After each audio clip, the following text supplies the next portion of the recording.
Welcome to Mets Baseball 85, brought to you by Busch Beer, the beer with a taste as smooth as its name.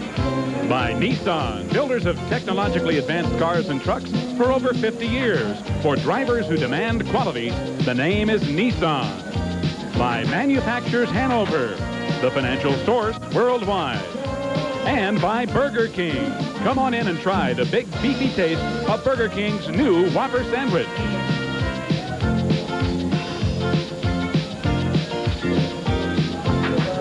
Live from Shea Stadium in New York, it's Mets Baseball 85, as today, the Mets take on the Chicago Cubs. And pitching for the Cubs, rookie Derek Portello, 0-1 with an 11.57 ERA. Going for the Mets, it's Ed Lynch, who is 9-5 with a 2.87 ERA. Well, hi, everybody. I'm Ralph Kiner, along with Tim McCarver and Steve Zabriskie, all set for the final game of this three-game set with the Chicago Cubs. The Mets have won the first two. As a matter of fact, the Mets have defeated the Cubs 5 straight ball games going back to Chicago. Earlier in the year, they won 5 straight from the Cubs. Last year, the Mets won only 6 of 18 from the Cubs. This year, they have won 10 of 13. So the Mets winning against the Cubs yesterday and actually losing a half game to the St. Louis Cardinals, who are now tied with the Mets. Cardinals winning a doubleheader against the Philadelphia Phillies. If you remember back in spring training, everybody was concerned with the Mets' young pitching with Dwight Gooden and, of course, Ron Darling. Who do you have after that? And 2 months into the season, nobody was hitting. And obviously, the Mets were having their problems. But yesterday was an example of how their game is really meshed. They played little ball, they played big ball, they played pitcher's ball, and they played defensive ball, and that adds up to good baseball. And that adds up to the Mets being in first place and tied with the St. Louis Cardinals. Right now, let's go down to Steve Zabriskie and his special guest. Thanks, Ralph, and hi, everybody. Both the Cubs and the Mets have had injury problems this year, and the main reason that the Mets are 11 games in front of Chicago going into today is that the Mets have been better at overcoming them. The Mets have had help from good young talent that's been able to come up and produce. Chicago does not have that young talent that's able to come in and pick up the slack. Well, Jimmy, he's had a lot of injuries this year, but when you lose your top 3 starters for any length of time, you're really going to be hurting. And, you know, last year Chicago, I think, went for a quick fix, and they traded a lot of their young pitchers, a lot of their young talent off to get guys like Sutcliffe and Eckersley, and now these guys are hurt. They don't have the young talent to come up and help them out like I do. I've had guys like the young guy that just brought up this year, Aguilar, has done an outstanding job. Sid Fernandez came out of our system, and but the big thing that's hurting him right now is losing his big 3. And as far as New York is concerned, Cubs manager Jimmy Fry, a former coach here, is in a good situation as far as assessing the Mets' current prospects.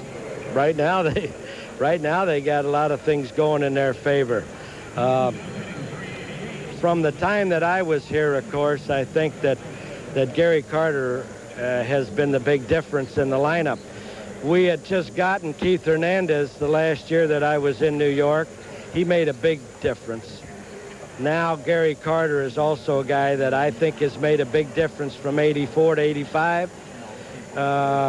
With all the other good things that have happened with the young kids that they brought up to the big leagues. Dykstra, of course, is playing well now in Mookie's spot. Bachman is a much improved player. They got a lot of good things. The pitching staff, of course, Gooden is the big difference. I mean, this guy's a Superman. He's going to be a great pitcher. And I think that they've got some stability in their pitching staff, probably from the fact that they can go to the bullpen and bring somebody like McDowell in there 2 or 3 times a week to keep you in a ball game if the starter doesn't do it. So at least what I've seen in the last 2 series, it looks to me like right now their offense is at its peak. They may cool off a little bit from here to there, but I think they've got a good offensive ball club, and I think their pitching's going to be good enough. No pun intended, of course. Gooden, obviously, is good enough. Anyway, we're back with the start of the final of this 3-game series here between the Mets and the Cubs from Shea right after this for Chevrolet.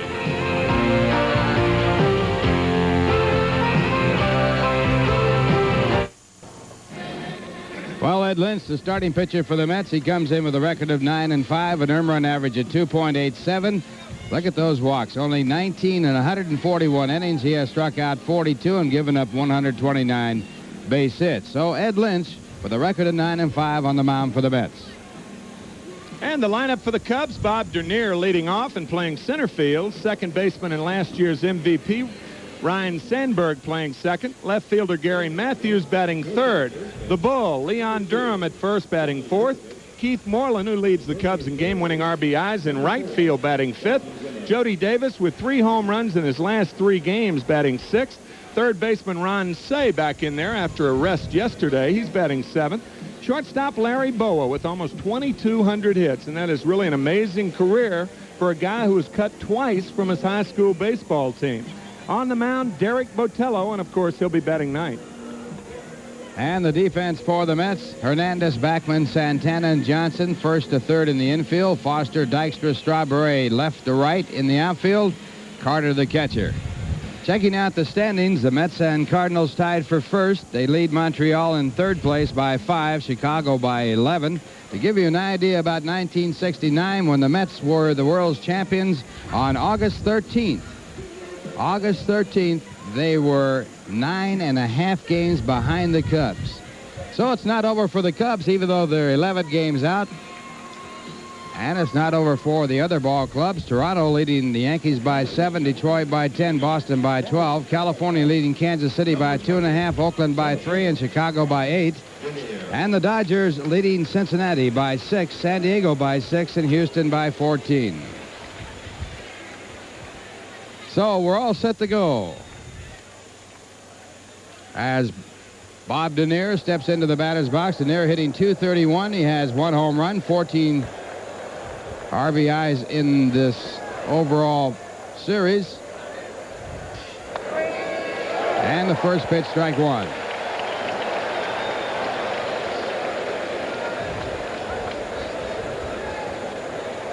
Bob Dernier, he has hit .231 against the Cubs this year. And he's hitting at .242 for the year. And Lynch coming back and missing. 1 ball, 1 strike. Jim Fry, the manager of the Chicago Cubs, the manager of the year last year when the Cubs won the Eastern Division Championship. And the off-speed pitch by Ed Lynch, fouled off, 1-2. Ed has a lifetime record against the Cubs of 7 wins and 2 losses. 2 of those victories this year, no losses. And he has finally evened his record in the major leagues to 500. He has won 37 and lost 37 with his 9-5 year this year. And the slider is fouled back and out of play. Dernier out of action earlier this year with a foot operation. He is an outstanding defensive center fielder and also has great speed on the bases. 20 stolen bases out of 26 attempts. The on-deck batter, Ryan Sandberg. 1-2 the count.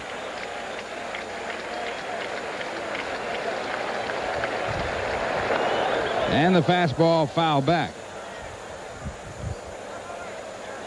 Another outstanding crowd on hand here today. And the umpires for the game today, Fred Brocklander behind home plate, Ed Bonnegue, the umpire at first base, Steve Ripley at second base, and the umpire at third is Dutch Renner.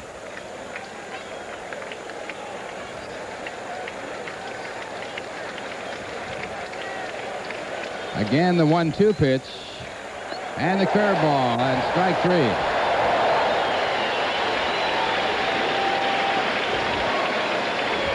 This is the curveball. It's not the slider. You can see the bigger hump in the breaking ball. Whenever you as a viewer sees that big hump, it's a curveball. Whenever you see parallel movement to the ground and going away from a right-hander, from a right-handed pitcher, it's a slider. And Sandberg, the batter. Ryan hitting .293 for the year with 15 home runs, 40 runs batted in. He also a good base runner with a total of 33 stolen bases in 39 attempts, and again the curve. Sandberg a good day yesterday against Dwight Gooden with 3 base hits. Overall against the Mets, he's hitting .333 this year with 17 hits, 2 of them home runs. And the slider bounced right back to the mound. So 2 men out. Lynch picking up his first 2 batters. As you look at Dwight Gooden, who has now won 12 straight for the New York Mets, tying American League Ron Guidry, who had 12 straight wins earlier this year. And the Gator going for the Yankees up in Boston today. Good now with a record of 18-3. And a broken bat blooper to right field. It'll be the first hit of the ball game. So Matthews, hitting at .218 for the year, picks up a base hit, number 37 for him this season. He's had 8 home runs and 22 RBIs, and he gets a bleeder. Well, Lynch had gotten Bob Dernier on the breaking ball away and Ryan Sandberg on the breaking ball away, and now he tries to come inside on Gary Matthews. But one of the big reasons that Ed Lynch has been so successful this year, he has been coming in on hitters. And there again, I think Carter has really helped him in that, both Darling and Lynch. Lynch has won 5 straight decisions, and he's had 2 complete games in those 5 decisions. His first pitch to Leon Durham. Durham hitting .280, 11 home runs, 43 runs batted in. Matthews a short lead at first base. And the fastball.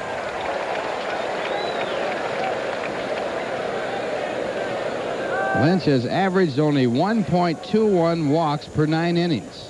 That's 4th in the National League in control. Dennis Eckersley leads the major leagues with a 0.92 walks per 9 innings, and that pitch fouled off in the count 1-2. Incidentally, Eckersley has just been put on the 15-day disabled list. Ruthven goes on the 21-day disabled list. And Trout has been moved from the 15-day disabled list to the 21-day disabled list. Ruthven with a broken toe hit by that line drive off of the bat of Keith Hernandez in the first game of this series. Look out. 2-2. So the Cubs continue to be plagued by injuries. Eddie went away, and now this purpose pitch inside, and that's another example of how Ed Lynch has pitched inside. You have to get their attention. You got to pitch inside to be effective. And Durham fouls off the pitch that was away, kind of reaching for it. And that inside pitch before established the outside part of the plate for Ed Lynch. So true. Constant adjustment on the mound. You have to be in and out, more so than up and down. And again, the outside pitch. So Eddie going outside, and the count stays at 2-2 in the foul ball. Durham is not as tough to pitch to in this ballpark as he is in Wrigley Field. In Wrigley Field, the closer left center field makes it possible for Durham to drive the ball out of the ballpark in Wrigley Field. Not so here. He really has to hit it out here in left center. And again, he reaches for the ball. So after Eddie Lynch came in tight under the mustache of Leon Durham, the outside pitches, 3 of them in a row. The on-deck batter, Keith Moreland.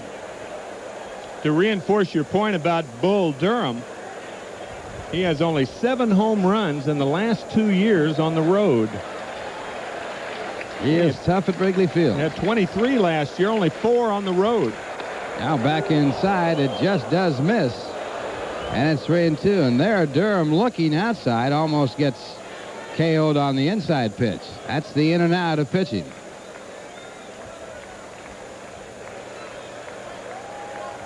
Matthews, a runner at first base. 3-2. He'll be running with the pitch. Hernandez backs off the bag for more defensive room. Runner goes, and the ball is fouled off. So Lynch back with a fastball and a foul ball, and the count stays at 3-2. Durham 2 for 8 in this series. Overall, he's hitting .343 against the Mets with 12 hits, one of them a home run.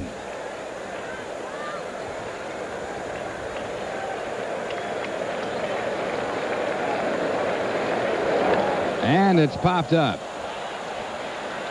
Glenn Dykstra, the center fielder. And that retires the side. 1 hit, 1 left to score at the end of 1/2 inning. The Cubs nothing, the Mets coming up. Now here's a word from Busch Beer.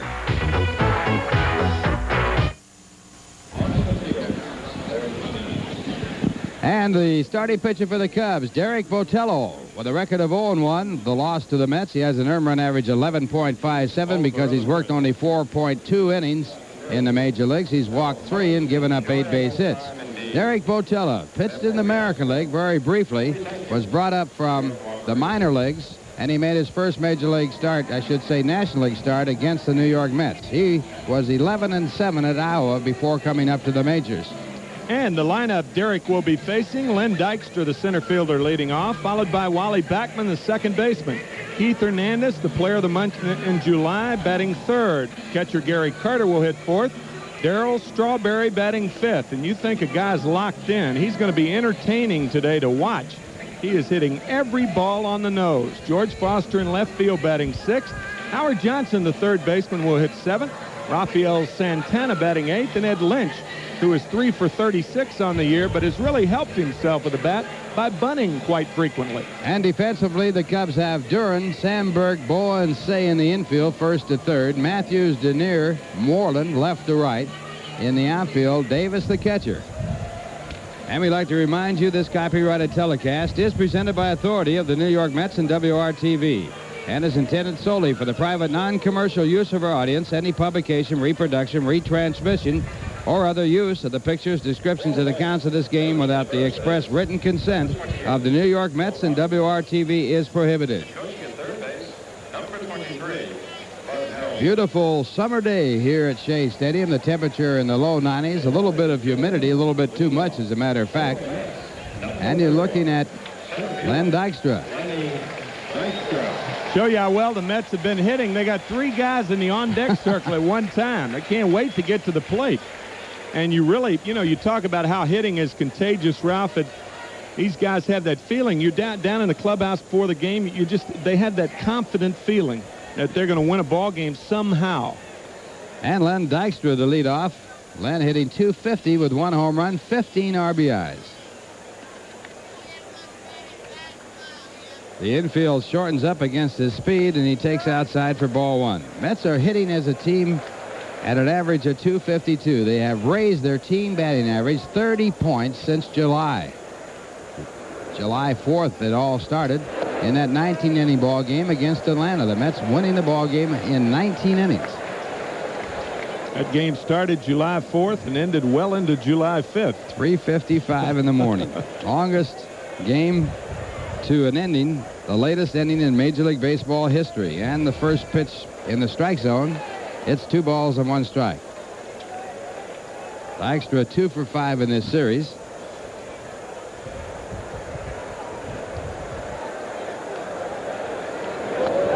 And another one out of the strike zone, 3 balls and 1 strike. That game in Philadelphia, excuse me, Ralph, the game in Philadelphia started. The Cardinals over the Phillies 1-0. Phillies batting bottom of the first inning. And if you just tuned in, the Cardinals won a doubleheader last night to move into a tie with the Mets. The Mets winning yesterday, but losing ground to the Cardinals. 3-1 pitch. Ball 4, and Dykstra walks.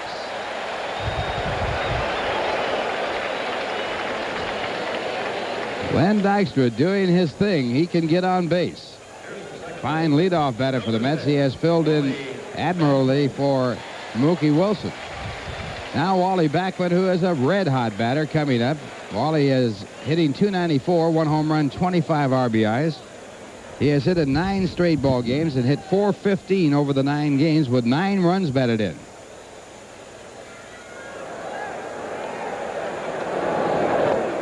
And again, a pitch out of the strike zone. Larry Boa right there getting the sign from Ryan Sandberg, the second baseman.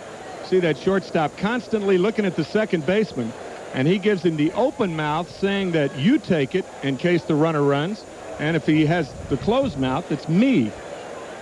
I'll take it. And that's me or you.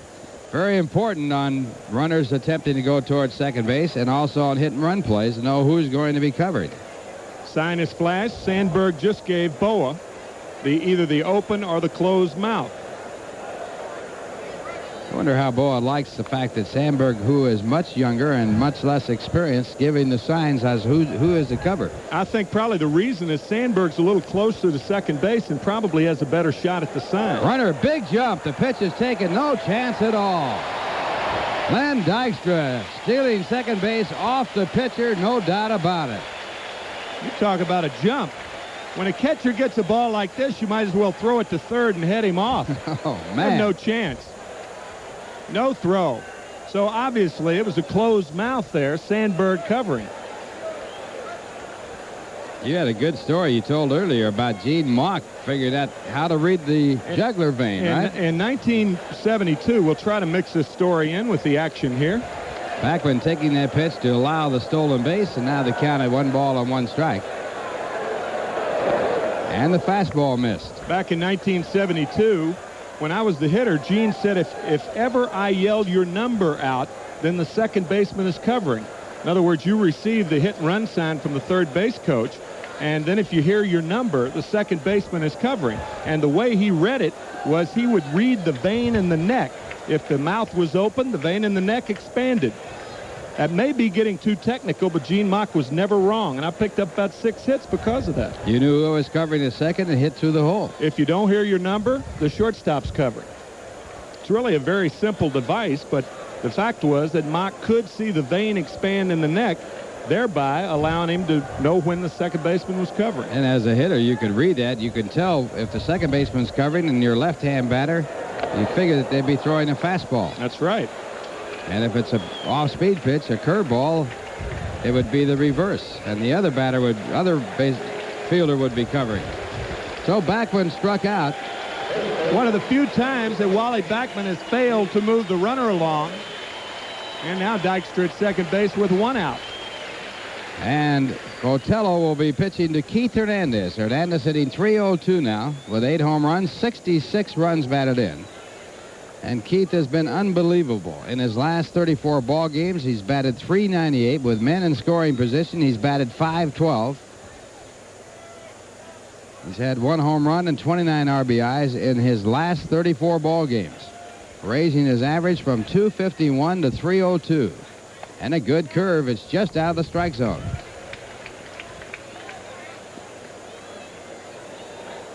Keith in this series has had 3 hits and 9 times up. He has not had a home run against the Cubs, but he has driven in 7 in the 13 games played. And there you see Len Dykstra being held by the shortstop Larry Bowa. And the fastball is strike.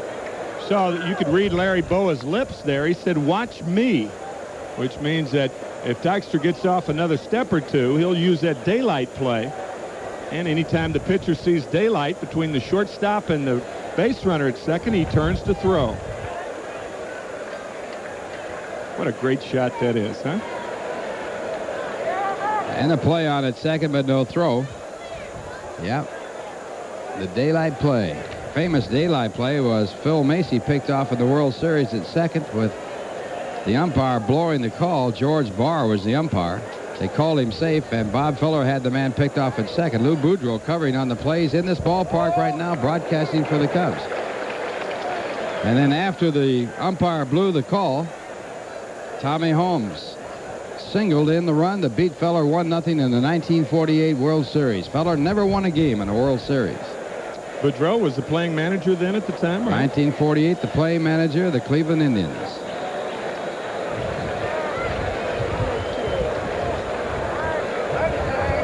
See, Dykstra doesn't know how close Bowa is. Buddy Harrelson, the third base coach, his responsibility is to yell out, "You're all right, you're all right, you're all right," or "Get back."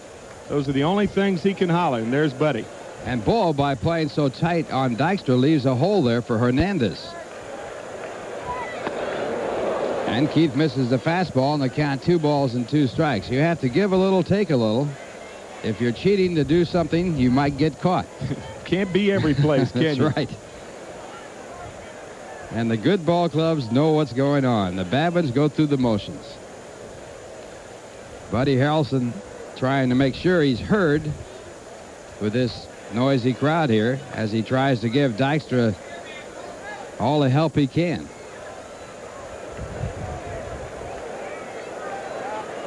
Only thing a runner at second base listens for is "Get back," and he keeps coming until he hears that, and it's up to the third base coach to say it in time so he doesn't get picked off. And again, Botello taking too much time, and Keith Hernandez backing out of the batter's box.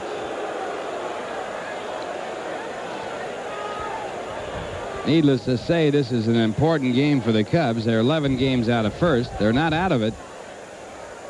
As Yogi would say, you're not out of it till you're out of it. But they are on the verge. And the fastball is hit foul into the stands. 2 balls, 2 strikes to count on Keith Hernandez. Well, the Phillies picked up 1 in the bottom of the first. As a matter of fact, they're still hitting, so it's 1-1, St. Louis at Philadelphia. The Expos up on top of the Pirates, 3-0, top of the second inning. Bob Force pitching for the Cardinals in that ball game, and Sean Raleigh going for Philadelphia.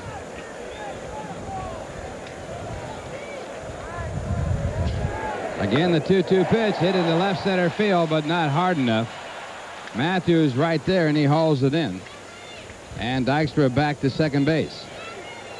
So 2 men away.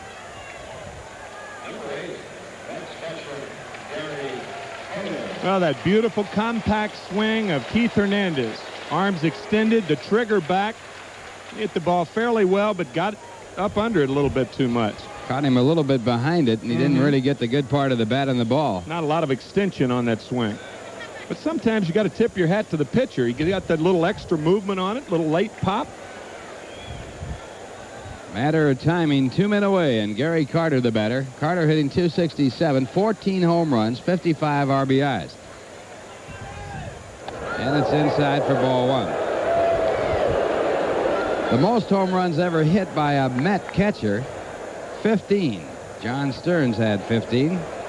Stearns now playing baseball in Denver, Colorado. First baseman and batting .320, I understand.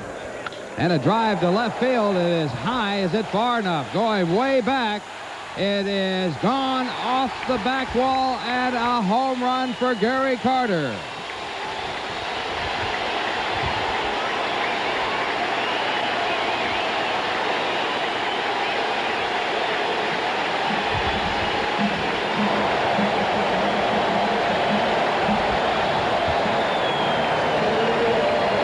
Carter tying the Met record for home runs by a catcher with his 15th. Well, to compare Keith Hernandez's swing with Gary Carter's swing, there's really no comparison. Hernandez actually took a better swing at his pitch than Carter did. But Carter is so strong, he muscled the ball out. He swung at that pitch with his arms. Curtain call for Gary Carter. Now watch that front side. That front side's out of there. The only thing left are his arms with which to hit. He's got some big arms, too, as you see. Man, that's strong. And Matthews back to look. He almost gets hit as the ball comes off the back wall in back of the home run fence. So the Mets on top 2-0, and the batter is Darryl Strawberry. Strawberry hitting .273 with 16 home runs and 44 RBIs. And Strawberry hitting against Botello in Chicago had 2 home runs and the 2 times he faced him. And the fastball is ball 2. Botello now has worked a total of 5+ innings in the National League, and he has been reached for 3 home runs, 2 by Strawberry and 1 by Gary Carter. This is his second major league start in the National League, and the pitch ball 3, 3-0. So Botello remembering Strawberry well, and that's not hard to believe. That's exactly right. And I would imagine Darryl will have the hit sign right here. You want it right in that zone. And it's too low, and Strawberry walks in 4 pitches. So a runner on with 2 men out. The Mets leading 2-0 in the bottom of the first inning. And Botello will now be working to George Foster. That's when you know you've arrived, when they pitch around you in the first inning with nobody on. Foster, a home run in yesterday's ball game, now has a total of 17. He is the club leader in that department. He has driven in 59 runs with a .260 average.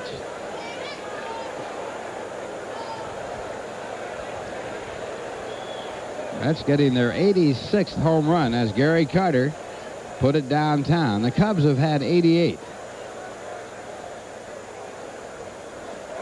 Last year, after 107 games, the Mets had 20 home runs fewer than they have right now. They had 66 last year going into their 108th game. Strawberry a threat to steal. Darrell with 16 stolen bases. And he's running, and the pitch is taken. The throw by Davis is high, and Strawberry has another.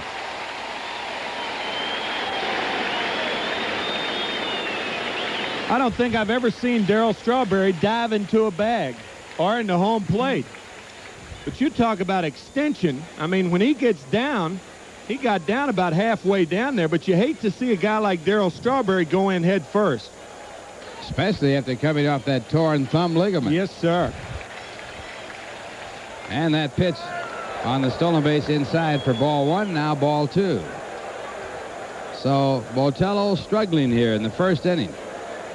He's given up only one hit, but a two-run home run. He's walked two.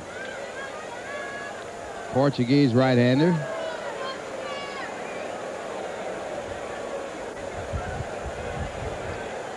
Botello was 2-1 in the American League. That's right. He is of Portuguese descent, right? Right. Well, I got a letter on that his name. We were mispronouncing his name. Botelho is the way they say it should be pronounced in Portuguese, but he isn't living in Portugal. No, right now. we're in New York now. That's right. And now, fastball fouled off. If he wants to go over to Portugal, he can be called Botelho. I don't think Lisbon has a major league team over there. Maybe expansion, huh? They're getting ready now. Last complete game by the Cub pitching staff was on June 30th. Scott Sanderson. Boy, they have been decimated in their pitching department.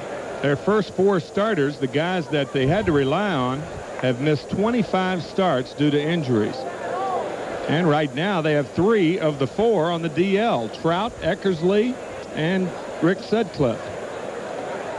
The players that carried them to the National League Eastern Division Championship last year. Sutcliffe, of course, was a Cy Young Award winner.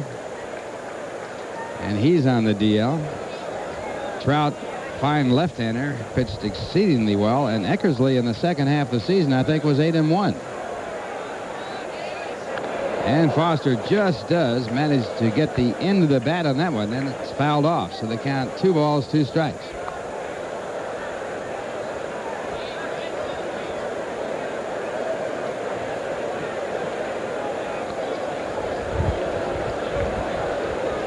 Derek Botello on the mound, originally drafted by the Phillies as a shortstop. And he comes back inside and misses. 3 balls, 2 strikes. Botello was attained by the Cubs in 1979 along with Barry Foote, Ted Sizemore, Harry Mack, and Jerry Martin for Manny Trio, Dave Rader, and Greg Gross. And this one hit in the left center field. Denier over there. He'll make it. And that retires the side. In the inning, 2 runs on 1 hit. There were 2 walks and 1 man left on base to score at the end of 1. The Mets 2 and the Cubs nothing. Now here's a word from Manufacturers Hanover.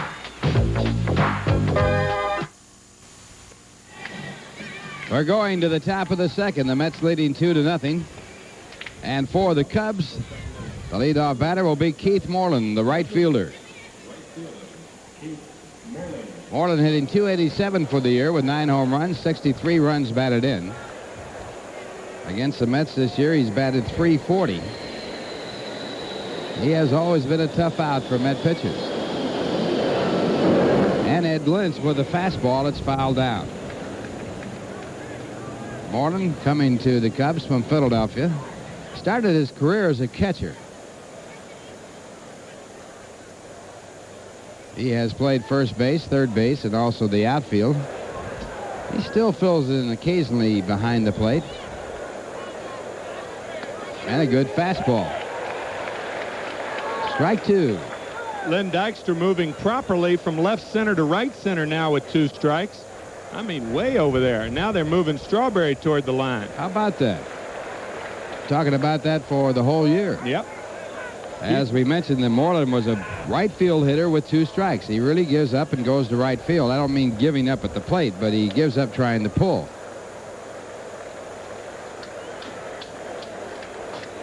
There's your outfield alignment with the 2-strike count. Right off the end of the bat, Lynch, who ran into Keith Hernandez in the previous start, this time takes the ball and stays out of the way. Similar type ball was hit down toward first base, and Hernandez and Lynch ran together. Now they're talking it over. They said, we don't want to do that again. That's exactly right. A little cue shot right here, and Lynch was smiling at Hernandez, saying the same thing that happened in the 8th inning last Monday in Chicago will not happen again. That was funny. Keith was not bobbing that head up and down saying, I'm not going through that again, pal. You nailed me once, but not twice. Ain't that dumb. So now 1 away. The dangerous Moreland out. And the batter will be Jody Davis. Davis batting .238 with 12 home runs, 44 RBIs. 2 home runs in this series against the Mets. He goes after the off-speed pitch.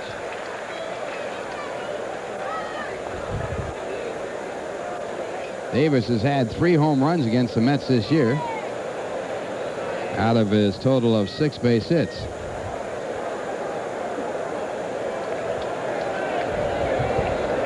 He had 2 of those home runs in Friday night's ball game off of Ron Darling.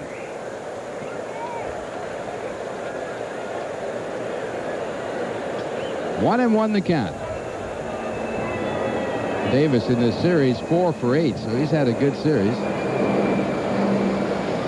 Carter checking it out to see whether Davis is trying to get the signs as he gives them. And this one hit deep to left field, but it is curving and it's foul. Lynch has given up 14 home runs this year.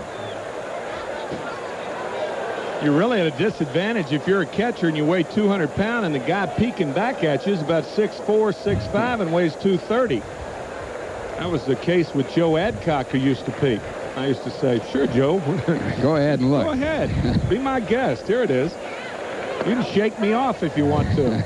What are you going to say to a guy that big? I'll tell you one thing. Adcock was one of the greatest guess hitters that ever played the game of baseball. And when he got his pitch and guessed right, look out.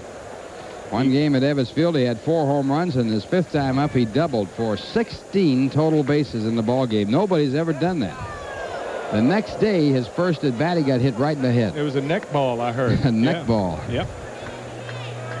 Because when you get that reputation of trying to take advantage by peeking, you also take a big chance of going on your back. That is correct. That's why guys are not inclined to peek. But catchers still have to make sure. Check Carter out. Almost got it there. But it's called a ball by Fred Brocklander, and the count goes to 3-2. Adcock used to also pull the old line when he got on first base. I want to get the bag straight now. Would just step off. When he had the ball, When he had the ball. The old college play. Here's a 3-2 pitch. Grounded slowly out to third. Howard Johnson has plenty of time, and he makes the play.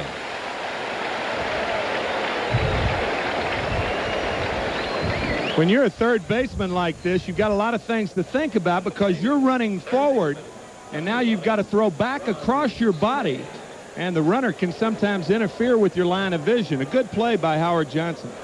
So 2 away, and that'll bring up Ron Cey. Cey hitting .223, 13 home runs, only 29 RBIs, and that's not the entire story. Ron Cey, who has been a very prolific home run hitter and RBI man, has had only 1 home run in his last 52 games, and he's driven in only 2 runs in his last 48. And the first thing you start to wonder, is this the end of his career? He has been around a long time. Also spent a long time in the minors before getting to the Dodgers. Been a fine ball player. And the off-speed pitch, called strike.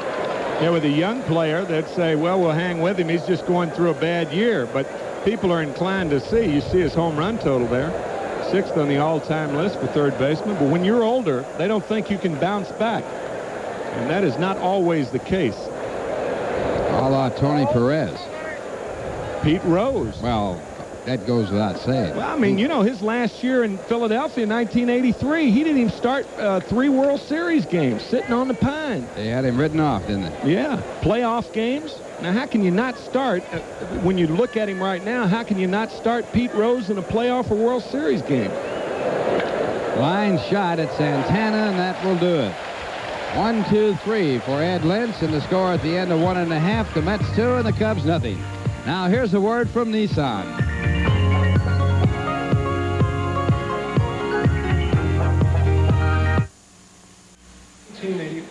Well, we're going now to the bottom of the second. The Mets leading 2-0 on Gary Carter's 2-run home run in the first. And coming back in for the play-by-play, Tim McCarver. All right, Ralph, the home runs, by the way, for the Mets leaders are bunching up. George Foster now with 17 home runs, Strawberry with 16, and Carter with 15. It's a little healthy competition there. Strawberry with a lot less games played. He's True. played 61 games. Carter's playing in his 100th game today. Foster's playing in his 87th game. Howard Johnson with 7 home runs, batting .227. Much better hitter left-handed. He's batting .244 from the left side, .157 as a right-handed batter.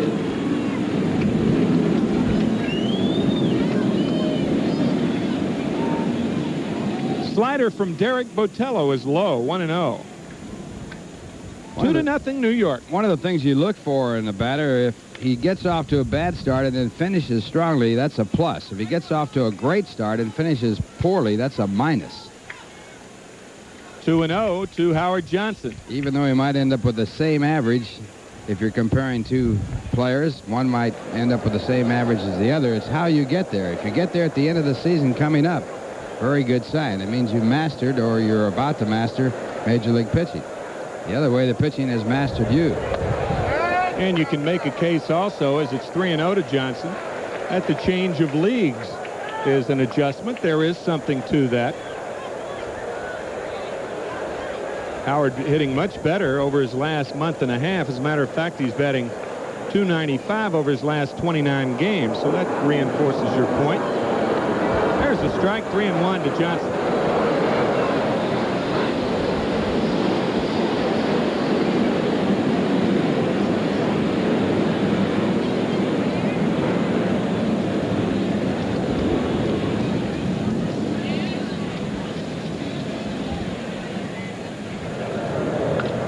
Ground ball to second baseman Ryan Sandberg. 1 out. And the batter will be Rafael Santana. Rafi batting .256, 162 against the Cubs. Coming to the plate. He is 6 for 37 against Chicago this year. Rafael Santana. If before the season started, the Mets thought that they would have gotten a .256 average out of Santana, the way he plays shortstop, they'll take it in a minute. Take it a minute, and they have taken it. He's done an outstanding job at short. And those critics who said Jose Oquendo should be the shortstop are kind of in the background now.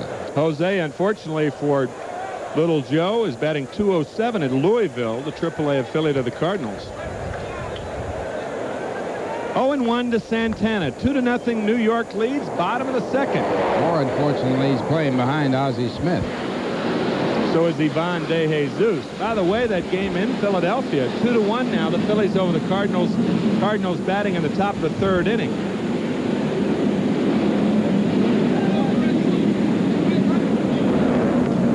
Line drive to right. It might drop, and it does. So a little dunker by Santana.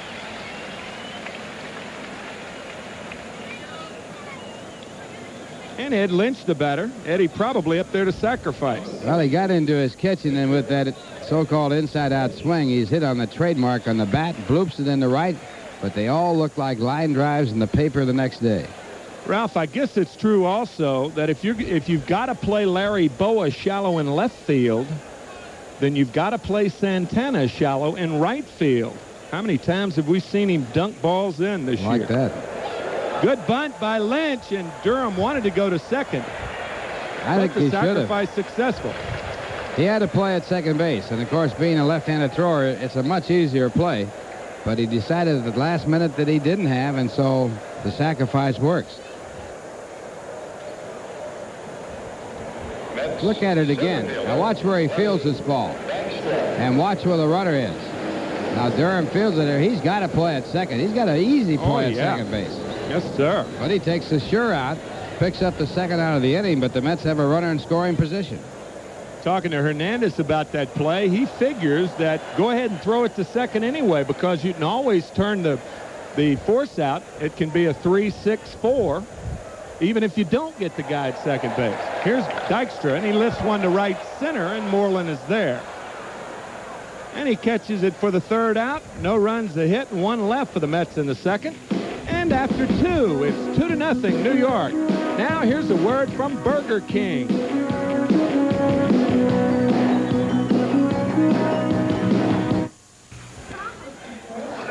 Top of the third inning here at Shea. The Mets against the Cubs. The Mets trying to sweep the Cubs and win their 6th straight against the Cubs.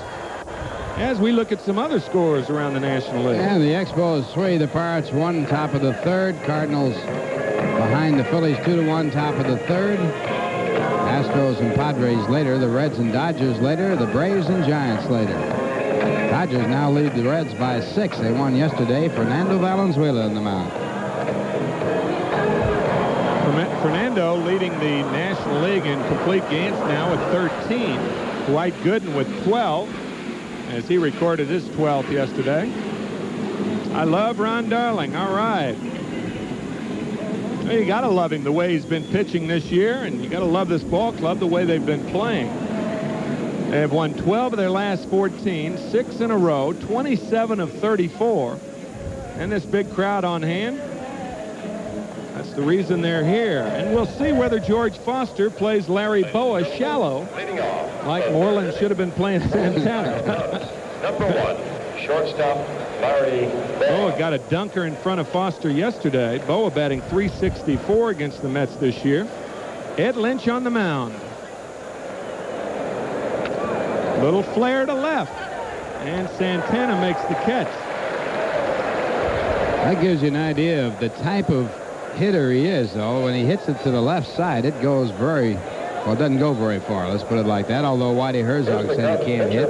Boa responded and said, I got 2,200 hits. How many did you have? I said a line drive to left. I meant to the left side. Can't beat a left and Santana coming in on the ball, can it? That might happen at Wrigley Field with the wind blowing in. That's true. Derek Botello, the batter. Fouls one off the hand of Gary Carter. Mercy. I think it got umpire Fred Brocklander, too. Well, let's check it out. See where it did get him. Got the hand behind his back, so it's not the bare hand. And it looks like it got him on the toe. What do you think? Yeah, I think it did. Get through catching after 20 years, your feet look like bags of marbles. 0-1 to Derek Botello. Pops this one up and out of play. Never forget a line by George Catfish Metkovich. We were swimming one time at a private home. The lady came out and took a look at George's foot. She says, you got the ugliest feet I've ever seen. He said, lady, you'd have these kind of feet, too, if you foul as many balls off your feet as I did. 0-2 to Botello.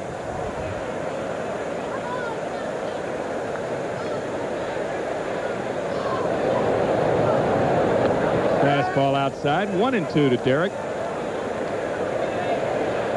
Ed Lynch with 5 complete games. Talking about complete games, what about his year? Had only 1 complete game in his career coming into this year. And 69 starts. An easy out for Eddie. And he is now retired 6 in a row. And the batter's going to be Bob Dernier, the leadoff batter.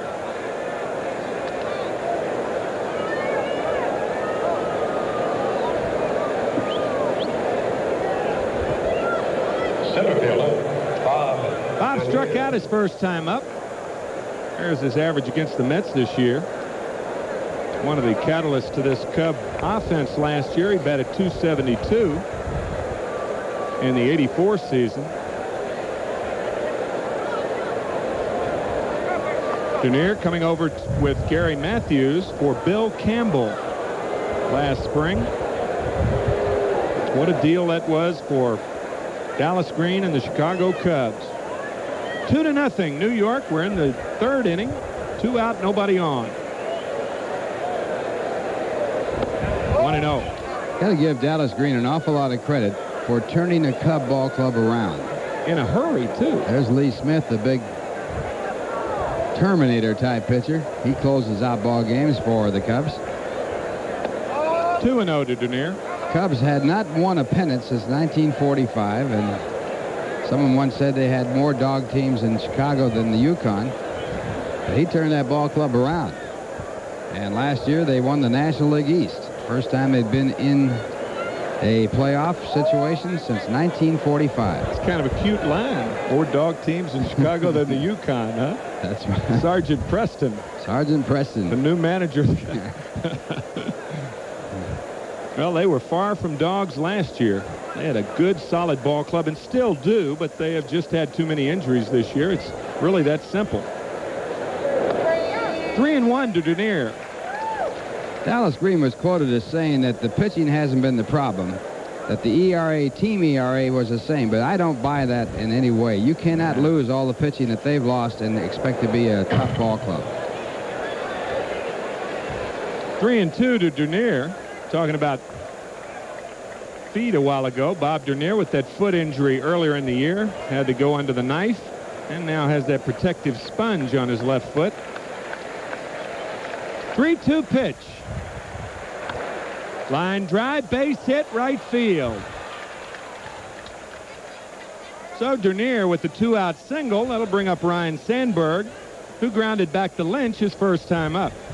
At the plate, second baseman, Ryan. Well, both hits in this ball game have been sort of anything but line drive base hits. A bloop hit by Gary Matthews in the first, and that little sliced base hit right there by Dernier.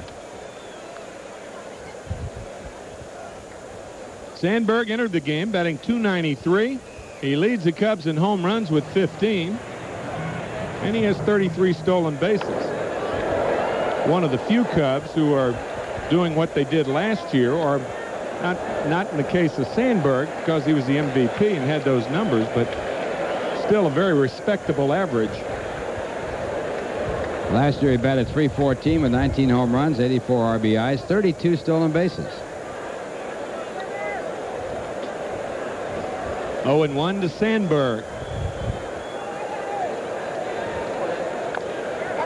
And a slider is fouled off the foot of Sandberg, so it's 0-2. Dernier, normally a threat to run, is not that much of a threat with that foot ailment of his. Cubs have hit 88 home runs this season, 53 at home and 35 on the road, which shows you that Wrigley Field is a good hitting ballpark, even though they claim the wind blows in more than it blows out. It's the wealth of home runs that are hit when the wind blows out. Yeah, they get them by the bushel there. By the gross, huh? And a pitch out. So Carter won't buy that sponge on the foot, will he? 1-2. Well, Dernier has 20 stolen bases, so he still runs well. However, since his operation, he has come back and he has not stolen a base. That should tell you something.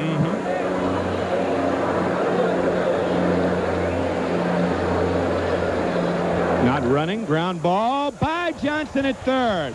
Foster will have to hurry. And Zimmer's going to wave him around, and the ball gets by Foster, and Sandberg goes into third. 2-1 New York. We'll see how it's going to be scored. Well, it's at least a double. It'll be up to the official score to determine whether or not it's a run batted in and whether or not it's an error, double and an error, or a triple. Johnson makes a good try getting the ball, and now it's a tough play, really, for Foster. He gets too close to it, and it caroms off on a different angle than George thought, and the ball gets by him. So Sandberg reaches out, hits that pitch that might have been out of the strike zone, and pulls it down the left field line. And, you know, I think one reason George felt that he had to get close to it was because Dernier was running, and he had to get to it as fast as he could. There's Dernier scoring the first Cub run of the game, and the batter Gary Matthews, who singled his first time up. Well, Speed scored a double and an air. So that would mean it is not a run batted in. And we'll see if it is a run batted in. They could do it. They could, but usually don't. Slider, a strike on the corner. Matthews does not agree with home plate umpire Fred Brocklander. 0-2 to Matthews.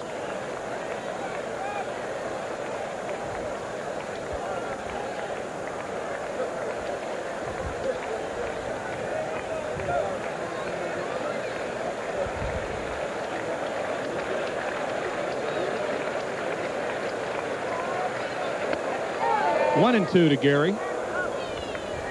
Saw Gary Carter doing a great job of catching that ball toward the center of the strike zone. The high pitch you catch down, the low pitch you catch up, the outside pitch you catch in, and the inside pitch you catch in. Get a lot of strikes that way. Line drive, base hit, left field. So it's a tie ball game as Ed Lynch hung that slider. Gary Matthews driving in run number 23. And we're tied at 2. All of this damage coming with 2 out and nobody on. You'll see it, the high pitch and the slider breaking right into that zone, and that ball not breaking sharply, so it's hanging and easy to hit.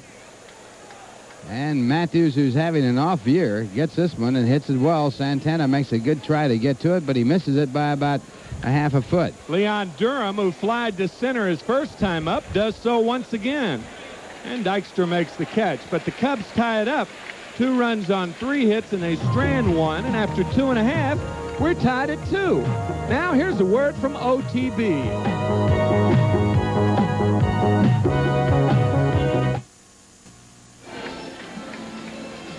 Well, the Philadelphia Phillies arrive at Shea for a big 4-game series beginning tomorrow night at 7:35.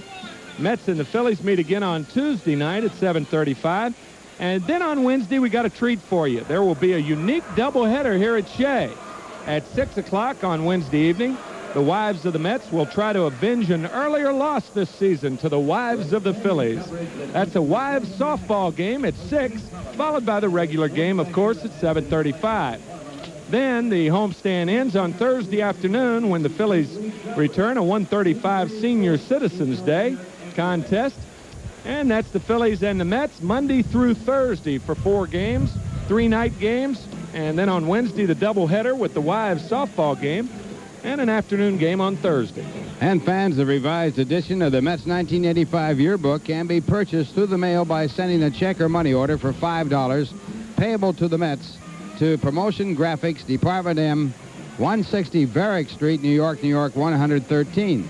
Your book is 112 pages of full-color photographs of your favorite Mets and includes a special 16-page feature, The History of the New York National League Championship Teams. Get your 1985 Mets yearbook today by sending a check or money order for $5 payable to the Mets to Promotion Graphics, Department M, 160 Varick Street, New York, New York 113. Wally Backman leads it off, bottom of the third, a 2-2 game. By the way, Ryan Sandberg credited with an RBI on that double, and I think one of the big reasons for our official scorer judging it that way was that Don Zimmer was waving Dernier around third. Guess he anticipated that he would have scored, but it would have been a close play at home, I think, had Foster come up with it. 1-0 to Backman. Derek Botello against Ed Lynch. Cubs closing out their the series today against the Mets. 1-1 to Backman. Timmy, I was going to say, Tim, before the game, Arthur Richmond was honored by the AAA Automobile Club of New York. Special presentation to Arthur Richmond for 2 decades of assistance and support for the advancement of child pedestrian safety. And Arthur will represent the Mets in a special ceremony tomorrow when the Chicago White Sox will honor Tom Seaver. That Artie gets around, let me tell you. Backman fouls it back a couple of years ago. He went to Cincinnati when Johnny Bench retired. You remember that, Ralph? Where was he when you and I retired? He's going to present Seaver with an engraved sterling silver serving set. Already began as promotions director in 1965, was with the Mets throughout Seaver's tenure with the club, so he knows him well.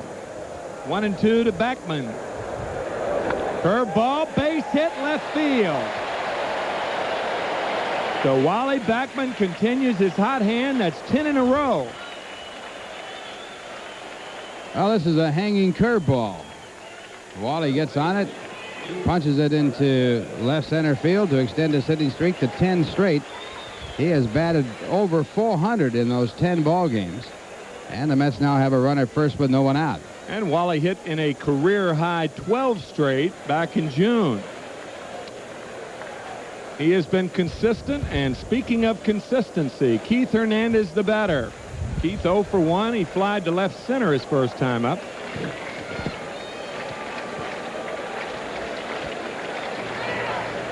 Backman diving back. We may have a hit-and-run situation here. 2-2 ball game, bottom of 3.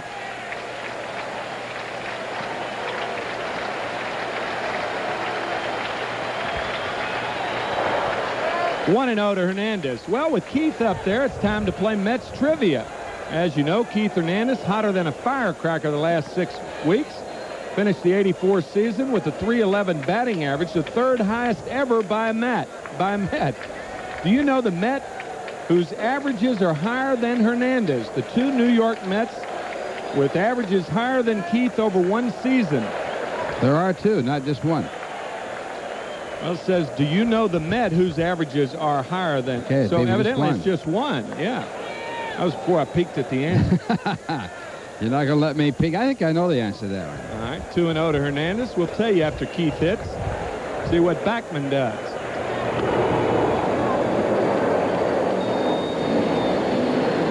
Wally has 19 stolen bases on the year. It's not Rogers Hornsby who hit .420 one year, is it? .424? No, it's not. No, there's Ryan Sandberg. There's the open mouth right there. So that means you got it. That open mouth means you got it. Closed mouth means me. I got it. So we'll see if Boa does indeed cover. Would you cover the shortstop with Hernandez hitting on a hit-and-run play? I don't think I would. On a 2-0 count, I would. I think he's more inclined to pull it right now. We'll see. There goes Backman. Boa covering. Keith fouls it off. And he fouled it off the left field side, so he was going the other way. Advantage Kiner. Okay. Well, we had that one covered. Well, we'll see if they do it again. Nobody says you can't put the hit and run on again. Now, Keith can switch. If he knows if the shortstop covered that time, he might figure he's going to cover again. Let's see if Sandberg gives the open mouth now. Well, if he's not going to do it, then it would be the same as the pitch before. Yeah, it is the same guy covering. Boa covering. Line drive left field. And Matthews right there. So Kiner wins 2-0. It ain't over yet, though, is it?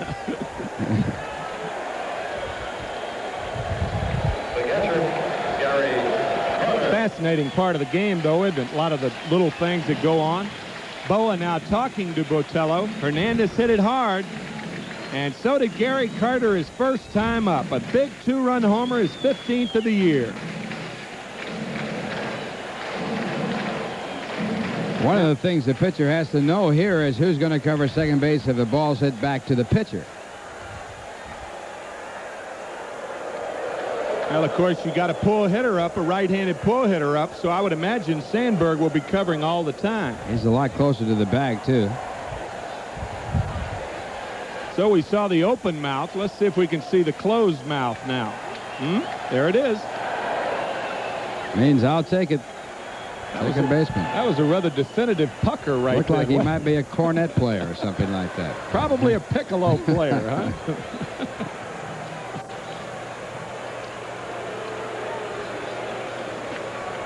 2-2, 1 out.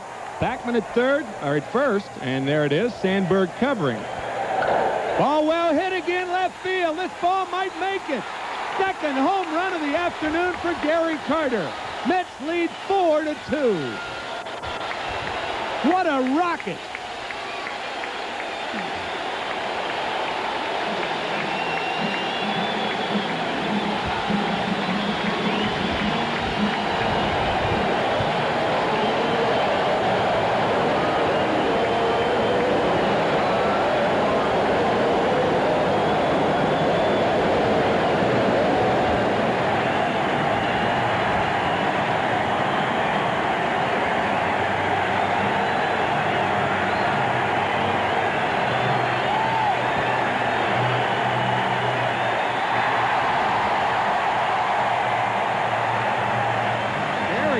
with home run number 16. That ties him with Darryl Strawberry.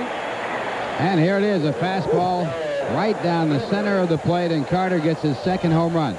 This is only Botella's second start in the National League, and Strawberry got him for 2 home runs in his first, and now Carter has him for 2 home runs in his second. And Darryl walked his first time up. No pitch was even close to the strike zone. And it's 1-0 this time. Still only 1 away. 4-2, New York. Just got under it a little bit, but he hit it well. Dernier makes the catch. So Strawberry just getting under that ball that he hit to center field. And with 2 out, nobody on, the batter, George Foster. George Foster. 16th home run of the year. He has driven in all 4 runs of the Mets. And now back to that trivia question. Ralph, you thought you were going to get out of it. I was out of it, huh? Keith Hernandez batted .311. That's the 3rd highest average ever by a Met. He did it in '84. What is the one player that did it 2 seasons? Leon Jones hit .330 in 1969, right? He hit .340, but we'll give it to you. 10 points. What's 10 points? And he hit .319 in 1971. Man, I'll tell you, you're hot. 4-0, Kiner. Man. You're hot today, pal. 1-1 to Foster.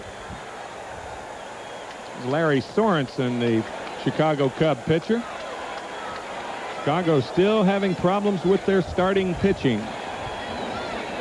Foster leads the Mets in home runs with 17. Fly to center his first time up, batting .260. He's come a long way, hasn't he? Did the same thing last year. Got off to that slow start and then came on strongly last third of the season. This will be a fastball in. Not in far enough, but was it? They're near there. And he makes the catch. But the Mets scored 2 runs on Gary Carter's second home run of the game. He's driven in all 4, and after 3, they lead 4-2. Now here's a word from Nynex.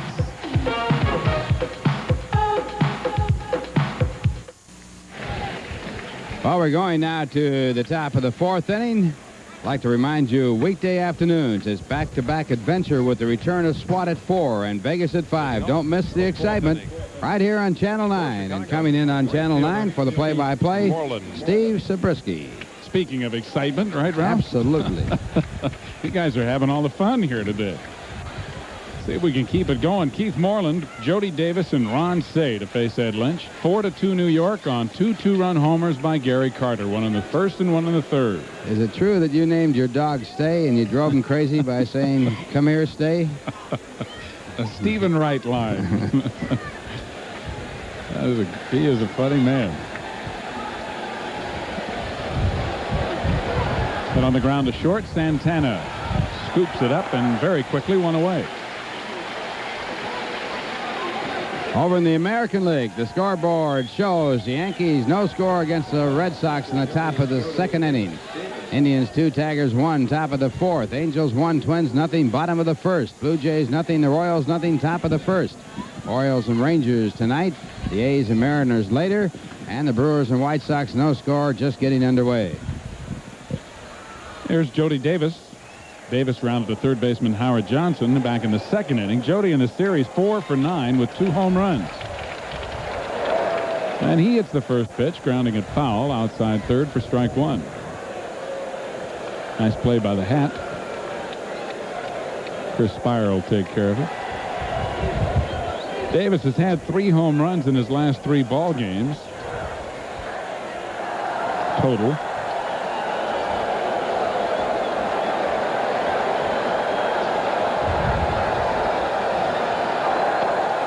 A little bit high, 1-1.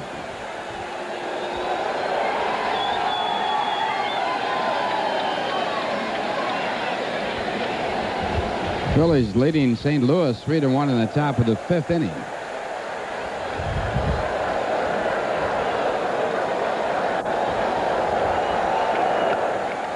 Slider hit on the ground to short. Again, Santana with an easy play and 2 out.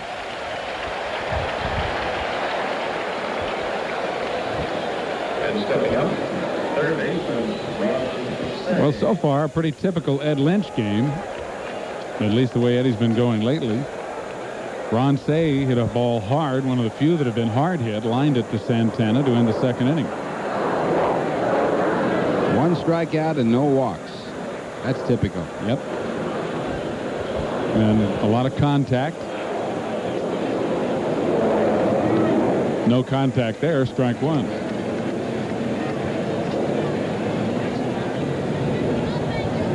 Cey had his 13-game hitting streak stopped the last game the Cubs played the Cardinals, when the Cubs got only 1 hit off John Tudor.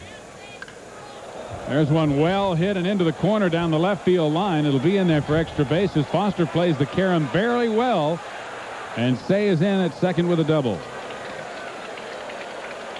Ron Cey's 11th double of the year.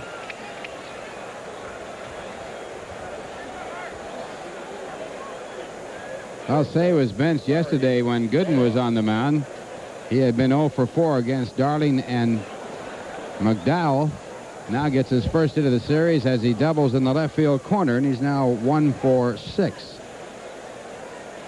That's the 5th hit for Chicago, and all 5 hits have come after 2 were out. Larry Boa popped a short to open the 3rd inning.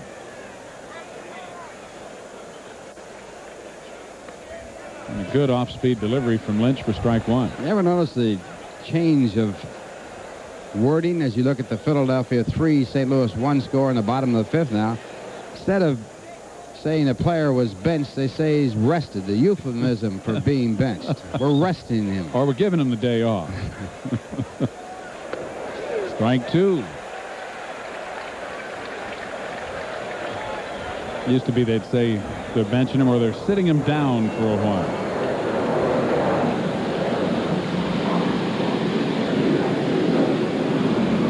Boa with a few words for home plate umpire Fred Brocklander, but that's nothing new.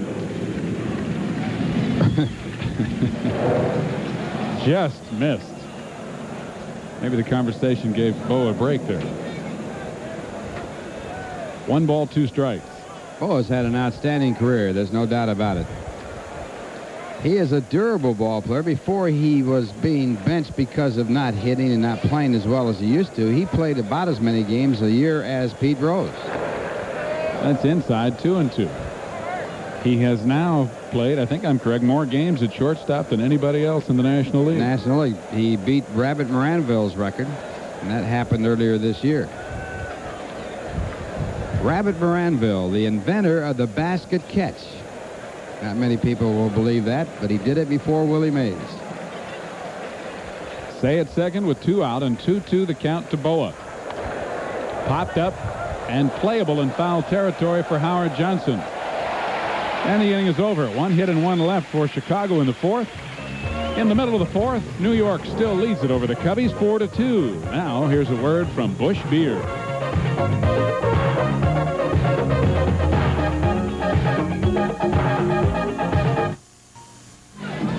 Bottom of the 4th inning here at Shea with the Mets up 4-2. That looks like it was computer printed right there. We have the power. 69-85. The New York Mets are number 1. That's a very nice banner.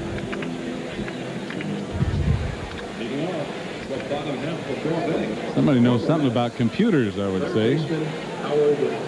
Howard Johnson will lead it off the bottom of the order to face young Derek Botello, Santana, and Ed Lynch to follow.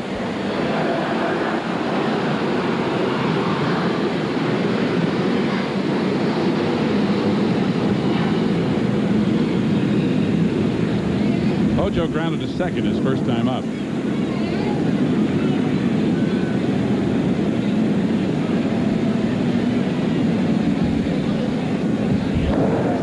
That's the ball.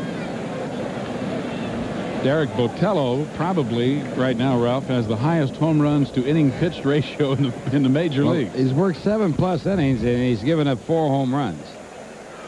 2 to Strawberry and 2 to Carter. That's spread over 2 starts. Ball 2. 2 runs on 5 hits and no errors for Chicago. The Mets have 4 runs on 4 hits and 1 error.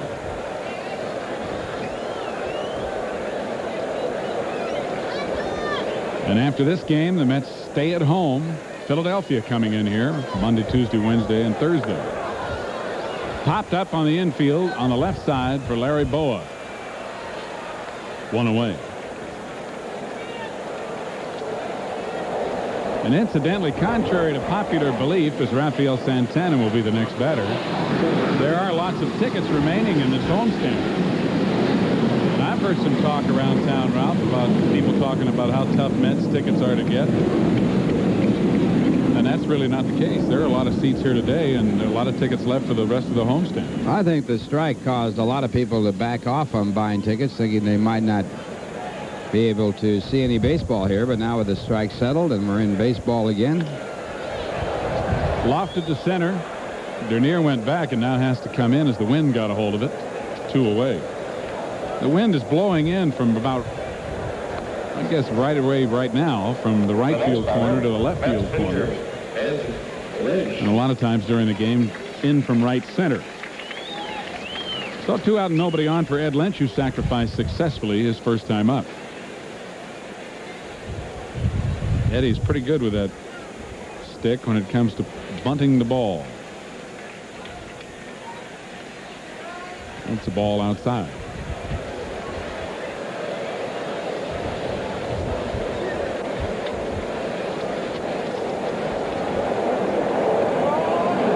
And a ball low. 2-0. One of the key plays in yesterday's ball game when Dwight Gooden in a bunting situation swung away and got a base hit to set it up for the Mets to break the game open. Check swing, strike, 2-1. That was a big play. That really opened the gates. And Dwight, another one. There's the guy who can handle a bat, Rusty Staub. Well, the Mets winning like they are, he hasn't had a chance to be seen much.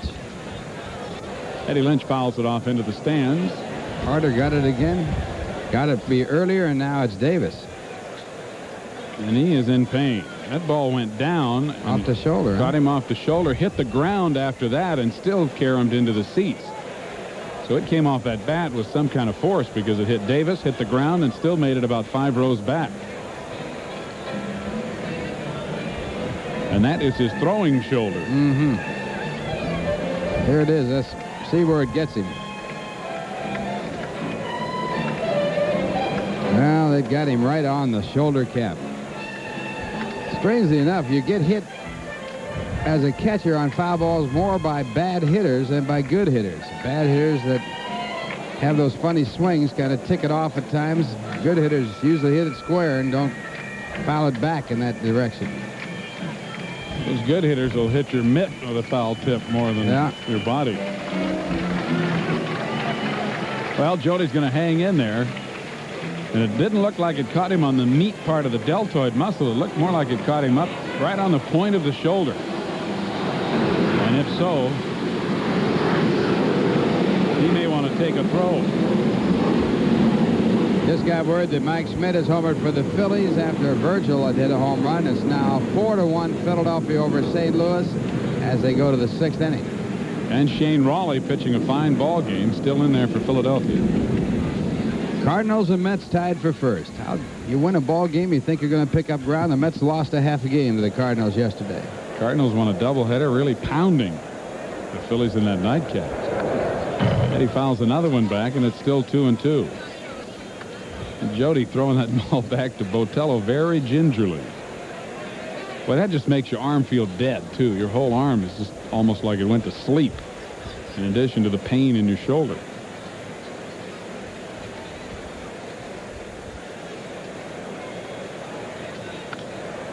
That's going to be foul and out of play down the right field line, so it's still 2-2. The Philadelphia Philly Met series coming up starting Monday night. We'll see Sid Fernandez on the mound for the Mets against John Denny. Tuesday, Rick Aguilera will be going against Charles Hudson. Wednesday, Ron Darling against Jerry Kuzman, and then Thursday afternoon, Dwight Gooden. That just missed, so it's 3-2. Pirates leading Montreal 4-3 at the top of the 5th inning. So the Mets can hold on and win this one, get a little help from Pittsburgh and Philadelphia. They will Get some breathing room. Ed Lynch swings and misses. That is the second strikeout for Derek Botello, and a 1-2-3 inning here in the fourth. But the Mets still lead it 4-2 over Chicago after 4. And we're back after this for the Bell Atlantic Yellow Pages.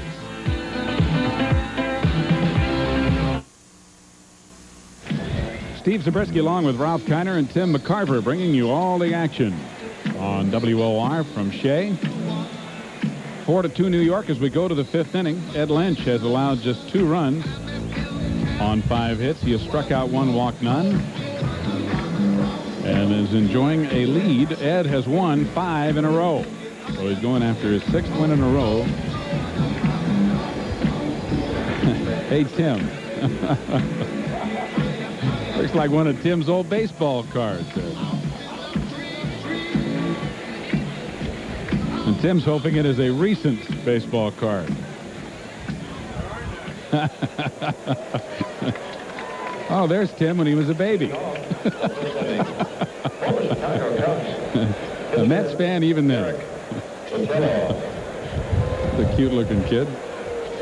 Well, Derek Botello is going to bat for himself to open the fifth inning, down 4-2. He grounded to third his first time up. He'll be followed by leadoff hitter Bob Dernier and then Ryan Sandberg. Jim Fry did this in the series in Chicago. Trading in a ball game, he allowed the pitcher to stay in the ball game, even though he was behind in the fifth inning. And that would indicate that he has no confidence in his middle relief pitchers, and they have been battered very hard. George Frazier particularly by the Mets in these last 2 series. High chopper, Santana, and 1 away.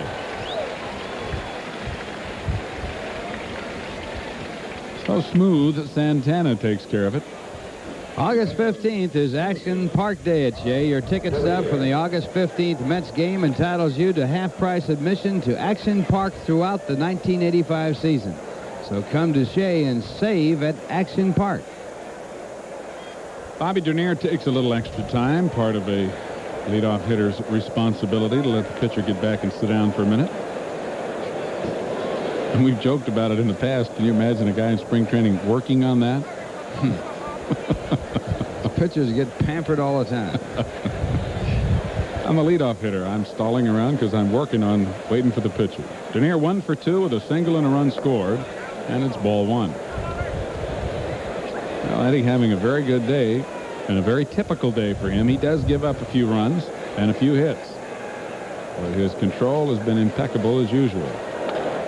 Ground ball in the hole. Santana gets a nice hop. Dernier's quick, but not quick enough. 2 out. Santana does something that veteran shortstops usually do. He usually throws you out by about a step, and this time he has to hurry. Now, he has a much stronger arm and a much stronger throw on this one because he knows Dernier can run. Now, if that had been a catcher running, he would have taken a lot more time and got the guy by that same step. Perfect timing.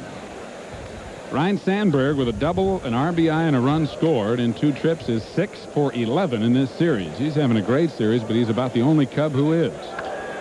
And he hits it in the hole, but Howard Johnson cuts it off and throws him out, and it's 1-2-3 in the fifth for Ed Lynch and the New York Mets, who lead 4-2 after 4.5 here at Shea. We're back after this word from Burger King.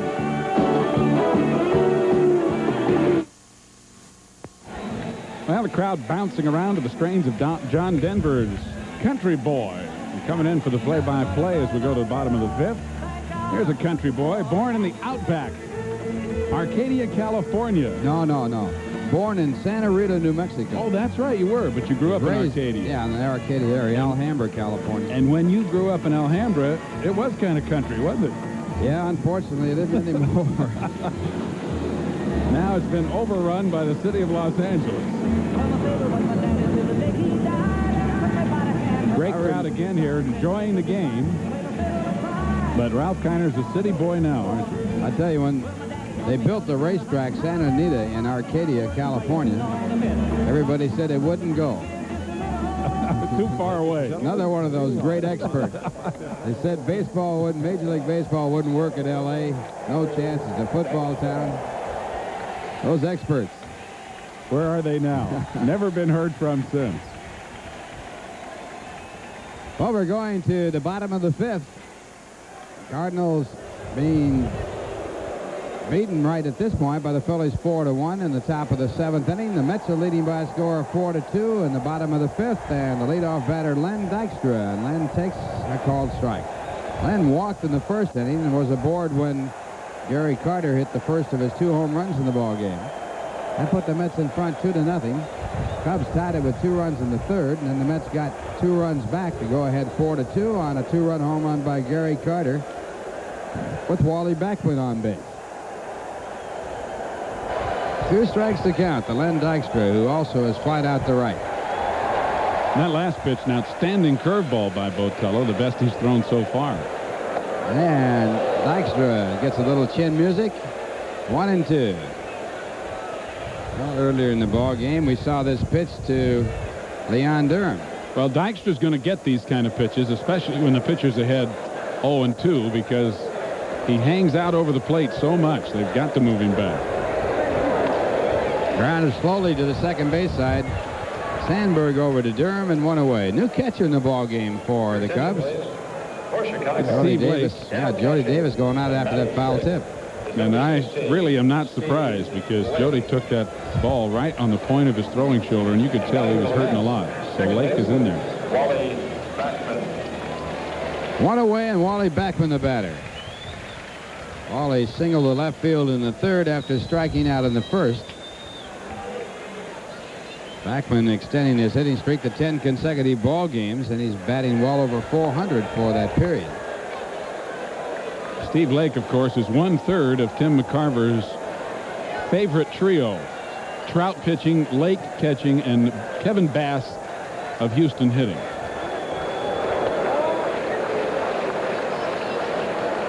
Met fans, you can have it all with Michelob Light. Super premium taste and a less filling beer. Wally Backman working his batting average right up to near 300.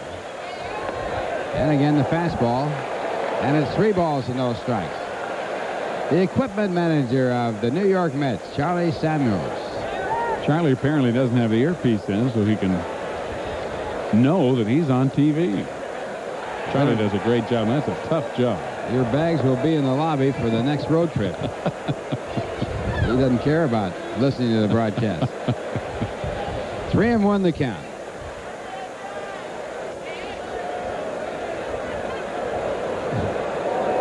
And it's fouled away. Charlie had a terrible time in Montreal with a baseball strike. He didn't know whether to bring the luggage and the bags and the baseball equipment on down here or to keep it up there.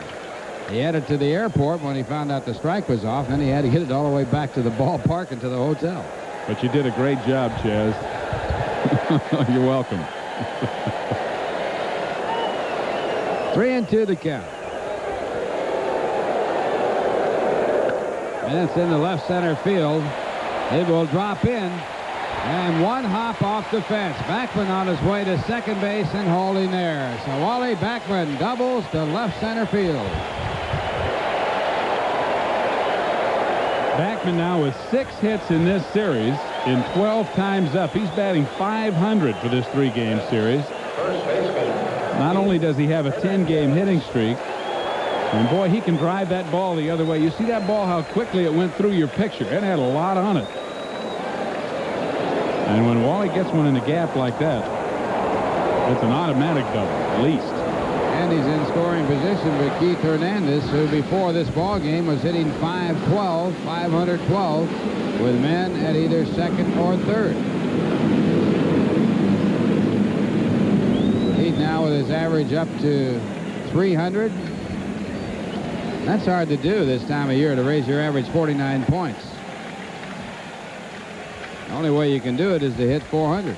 That's what he's done. And it's a fastball strike. Mets leading 4-2. 1 man out, bottom of the 5th inning. This Backman-Hernandez combination has been extremely prodigious for the Mets. Backman has scored 32 runs in the last 31 games, mostly been driven in by Hernandez. And a ground ball to the shortstop, Boa. He moves Backman back to second base and picks up the out at first. So now 2 men away, And Gary Carter, the batter. Carter, a home run in his first 2 times up in this ball game. He has accounted for all 4 runs for the Mets. Now batting for 3rd time. And they don't like Gary here at all. Boy, he has quickly become such a popular player. And with good reason. Only Jim Hickman, Dave Kingman, Claudell Washington, and Darryl Strawberry have hit 3 home runs in the game as a New York Met. Now Carter with a chance to join that illustrious group. And as you see, he set that new record held by John Stearns with his last home run in the 3rd inning. Only 1 National League player has had 3 home runs in 1 game this year in the National League, I said. And that would be Darryl Strawberry. 2 in the American League, Gorman Thomas and Larry Parrish.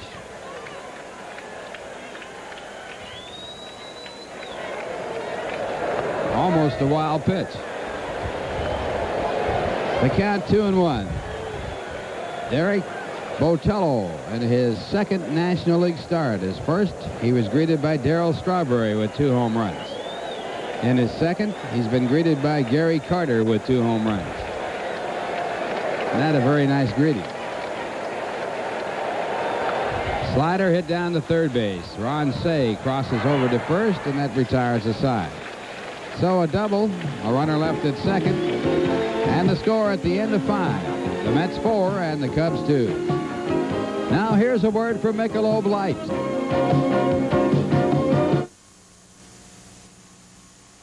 Well, before we go to the 6th inning, we want to tell you about our next Mets telecast right here on WOR. It'll be Wednesday night at 7:30, 3rd game of the Philadelphia Phillies series. Be sure to join us, 7:30, immediately following News 9 primetime right here on Channel 9. And a great crowd here at Shea on a summer day. It's the Summers game. Roger Angel picked that up so well in his outstanding book on baseball, The Summer Game. And the Mets leading by a score of 4-2 with Gary Matthews to lead off for the Cubs. Matthews 2 for 2 in the game. And that after really struggling against New York this year. The Sarge, they call him, and the first pitch right on the block. Take charge guy. Started his career with the San Francisco Giants. Rookie of the year his first year with that Giant ball club. Ground ball to the shortstop, Santana. Now Hernandez. 1 away. Here's the National League scoreboard. 6th inning, Pittsburgh leading Montreal 5-3. 7th inning now in the bottom of the 7th. St. Louis trailing Philadelphia 4-1. Everything else is later. Atlanta at San Francisco, Houston at San Diego, and Cincinnati at Los Angeles. Now the batter for the Cubs will be Leon Durham, who has flied out to the center fielder Len Dykstra his first 2 times up. Mets leading 4-2. 1 away, top of the 6th inning. And the fastball.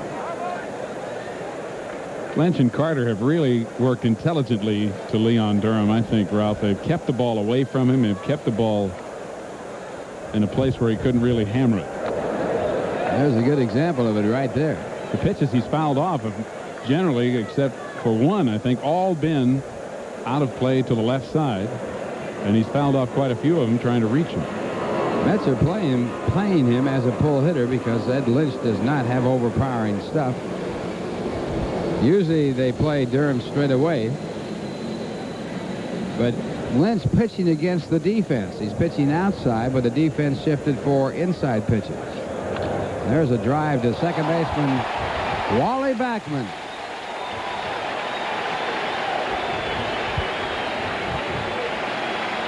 Well, if you're with us before the game and heard Jim Fry's comments about the Mets, you heard him say how much improved he felt Backman was defensively. And he's not the only one who feels that way. Wally has worked so hard to improve his skills, and boy, he has had a great season. Not only lately red hot at the plate, but he's played a terrific second base. So 2 men away, and the batter will be Keith Moreland, who also is 0 for 2 in this game. Off-speed pitch for ball 1. Moreland 0 for 2 today. Coming into this game, he was batting .340 against Mets pitching this year. And a hard smash base hit up the middle. So Moreland picks up his first base hit number 6 for the Cubs. Mets leading 4-2. Number 16. And it brings up Steve Lake batting for the first time. And again, a 2-out base hit. All of Chicago's base hits have come with 2 out, and that's one of the reasons that Ed Lynch has been so successful. Boy, he's got the percentages on his side. You could call him Las Vegas if you wanted to today.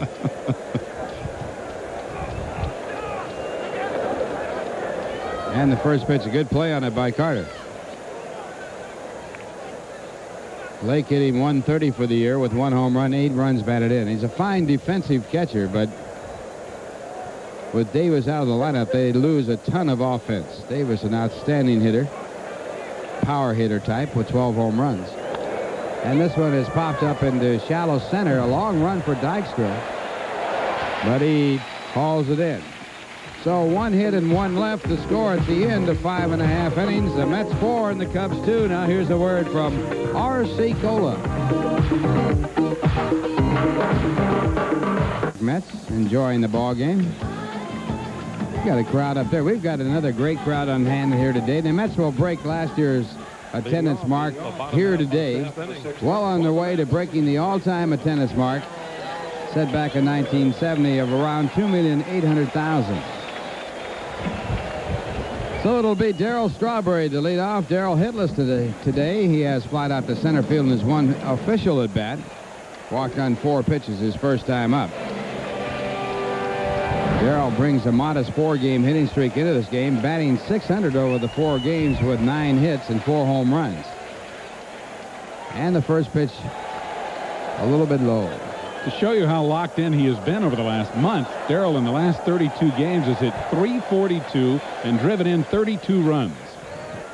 And Derek Botello misses with that curveball, and the count 2 balls, no strikes. Strawberry got Botello for 2 home runs back last Monday. That was at Wrigley Field. He went on to have 3 in the ball game. And the fastball fouled off. When Darryl flied out to center field in the 3rd inning, it was a major league fly ball. It was up there above the flagpole. Just did miss hitting it out of the ballpark. And that's an indication oftentimes of how well you're swinging, the manner in which you make an out. He got it on the good part of the bat, but just a shade behind it, and he hit it high in the air. The fastball for ball 3. 3 balls, 1 strike. Strawberry with 16 home runs. Carter with 16 home runs, and the leader, Foster, on deck with 17 as far as the Mets are concerned. And the fastball foul back. The major league leader in home runs is Dale Murphy with 29. Pedro Guerrero has 28. Dave Parker 21. Clark has 20. Horner has 20. Schmidt has 19 now, 1 today. And then Foster.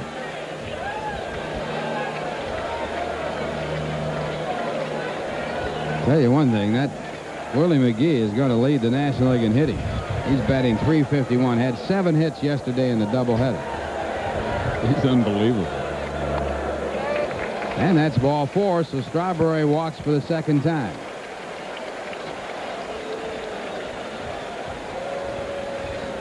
Rick Aguilera. And what a great job Aguilera has done for the Mets.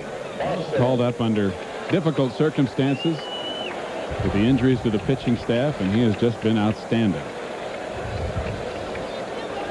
Even Mother Nature was against him. The first time he was called up, the game was rained out, and he was sent back. That's right. Only rain out the Mets have had. George Foster, the batter. George has flied out twice, and Strawberry draws the throw. Pretty good move over there by Botello. Strawberry with a stolen base after reaching on a walk in the 1st inning. The Mets' 81st stolen base. Strawberry running, not a good jump. Lake has a great arm, and Strawberry is out. So Darryl Strawberry is gunned out by Steve Lake, who can throw exceptionally well. And lately, Lake has been almost unbeatable. He gets a pretty good pitch right here up in the strike zone. Swung and missed on by Carter. But you can see Sandberg took the throw well to the first base side of the bag and was able to tag him out very easily.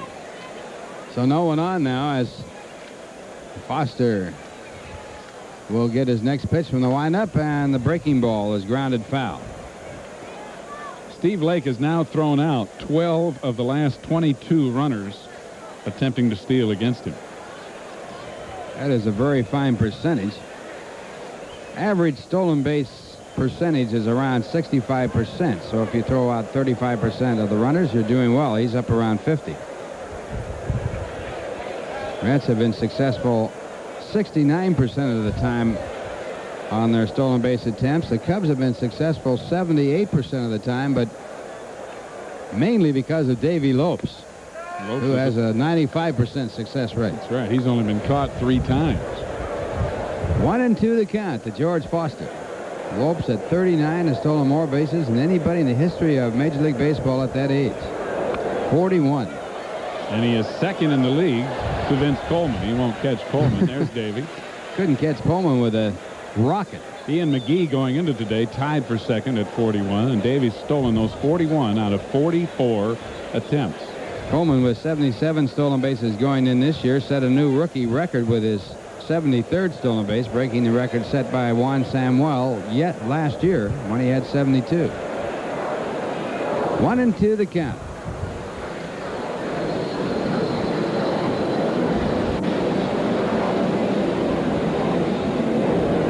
Derek Botello on the mound, his second National League start. He pitched in the American League briefly. And it's a broken bat base hit to right field. Foster making the turn at first base and holding there as Moreland, who has a gun, guns it in. It's cut off. The throw to first not in time. So Foster singles for his first hit. And the Mets have a runner on with 1 out. In the American League, the Yankees leading Boston 1-0 in the 4th. In the bottom of the 6th, Cleveland leads Detroit 2-1. Top of the 4th, California leads Minnesota 2-0. It's Chicago leading Milwaukee in the 3rd 3-0. In the 2nd inning, Kansas City leads Toronto 1-0. And later on, it'll be Baltimore at Texas and Oakland at Seattle. In the American League, Toronto leading the Yankees by 7 games, Detroit by 10, Boston by 12, Baltimore by 13.5. And now Howard Johnson bounces it over the head of the first baseman, Leon Dern. It gets by Moreland. Foster is being waved in. Moreland has trouble picking it up. The throw comes into the center of the infield. And as Johnson slides into third, Foster scores on the error. And the Mets lead by a score of 5-2.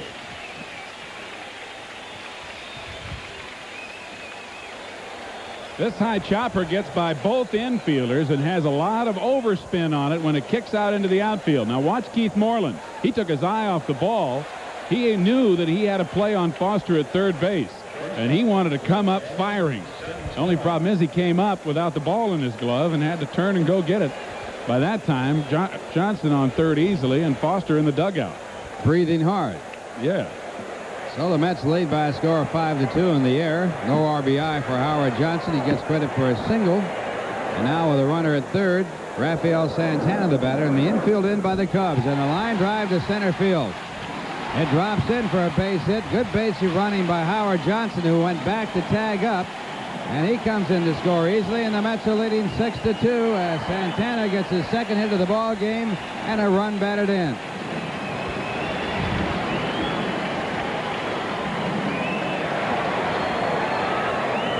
For Santana, his 22nd RBI of the year, and boy, you're right, Ralph. An excellent job of base running by Hojo.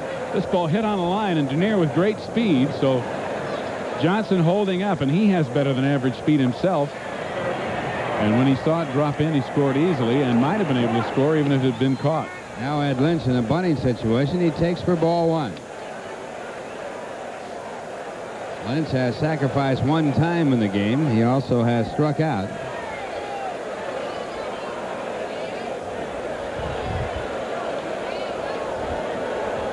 And Lynch swinging away, hits a fly ball to right.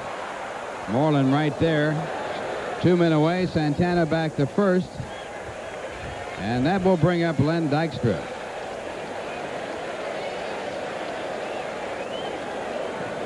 Well, Ed tried to cross him up a la Dwight Gooden. Stepping up. Almost got away with a base hit. Dykstra in this game is 0 for 2 with a walk and a run scored. He also has had a stolen base.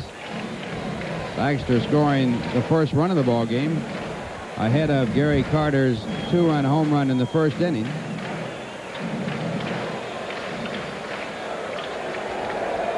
And Santana back at first base.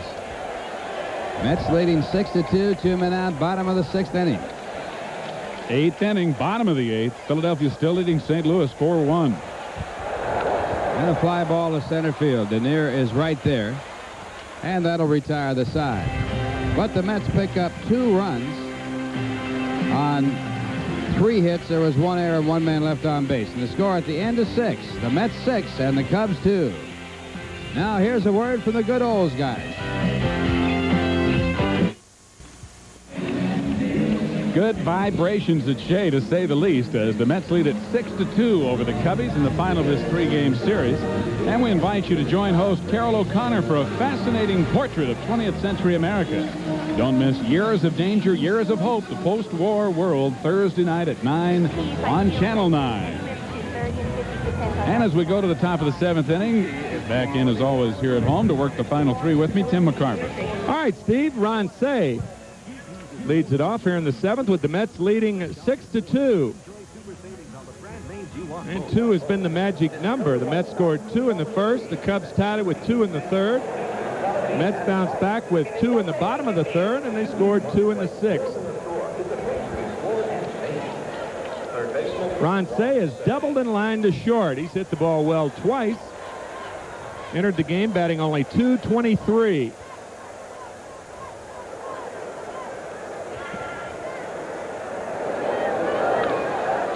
Slider lifted the other way. Strawberry will have to hurry. And he makes the catch. That ball had a lot of hang time. Boy, Darrell just covers the ground so smoothly. One out. The wind really hurt Say on that ball because the wind blowing in from the right field corner kept that ball in play. Ordinarily, it would have been in the stands. Larry Boa, the batter. Larry 0 for 2 on the afternoon.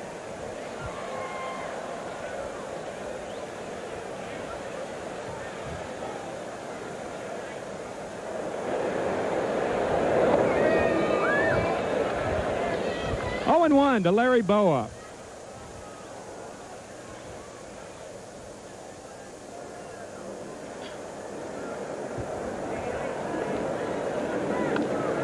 Ground ball right side. Backman to Hernandez. Had a little tough time getting it out of his glove.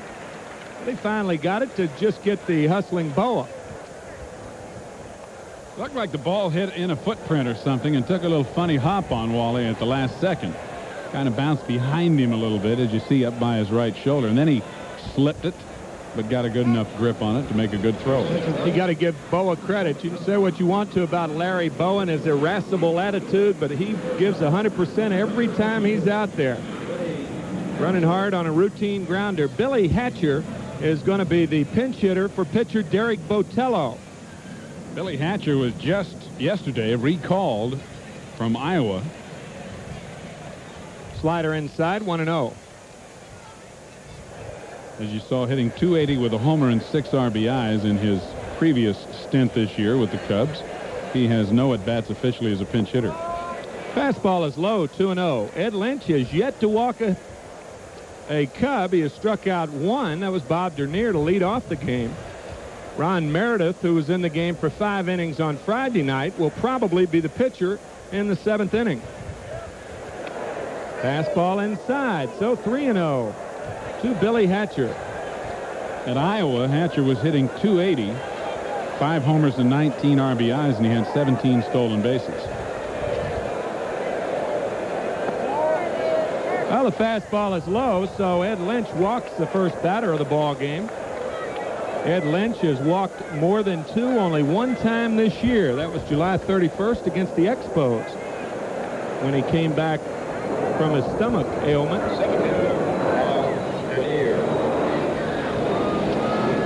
So Bob Dernier, the batter. Mets with a 4-run lead. Now you'll see Keith Hernandez at first playing a different kind of hold-on game with the Mets with a 4-run lead. There he is. Slider misses. Now it's the top of the 9th in Philadelphia, and the Phillies still lead St. Louis 4-1. Shane Rawley still in that game. Dernier fouls it away, 1-1. We bring that point up about Hernandez at first because in Friday night's game, Leon Durham holding on pitcher Roger McDowell was the key to the Mets' win.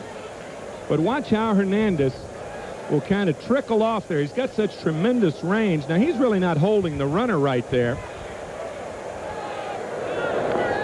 And Dernier fouls it back, so it's 1-2 to Bob. And the big difference here, too, Tim, is that the Cubs have a right-handed hitter up.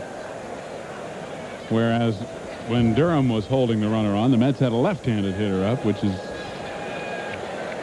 even a bigger mistake. That's right. With Dykstra, of course, Jim Fry said in the paper that he was anticipating a bunt from Dykstra, but you could play just like Hernandez is playing now. Slider misses, 2-2. Of course, you can do so many things with Hernandez that you can't do with a lot of other first basemen. Most other first basemen. 6-2 Mets lead. Top of the 7th, 2 out. Hatcher at first. Ground ball, base hit to left field. Hatcher stops at second. And with 2 out and 2 on, the batter will be Ryan Sandberg. And they might see activity for the Mets in their bullpen. That's the 7th hit for Chicago. Carter going out to talk to Lynch and Hernandez. And the bullpen begins to stir. All 7 hits still have come after 2 out. You picked up on that a couple of innings ago. That is amazing. Roger McDowell is the one who got the call. And the reason that that's a good point is that obviously it's a whole lot tougher to score with 2 out than it is at any other point in the ball game, and particularly if those base hits are singles, and except in one case, which was in the 4th inning when Ron Say had a 2-out double. Every 2-out hit, the first hit at least, has been just a single. You just have to play a passive game with runners on base with 2 out. You can't hit and run. You may run and hit. You may try to steal a base. Sandberg 1 for 3. 1-0.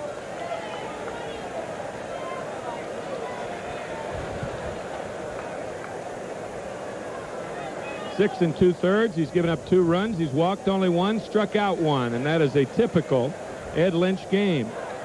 He's won 5 in a row. His last loss coming back on June 28th when the Cardinals beat him 3-2. Slider and a beauty, 1-1.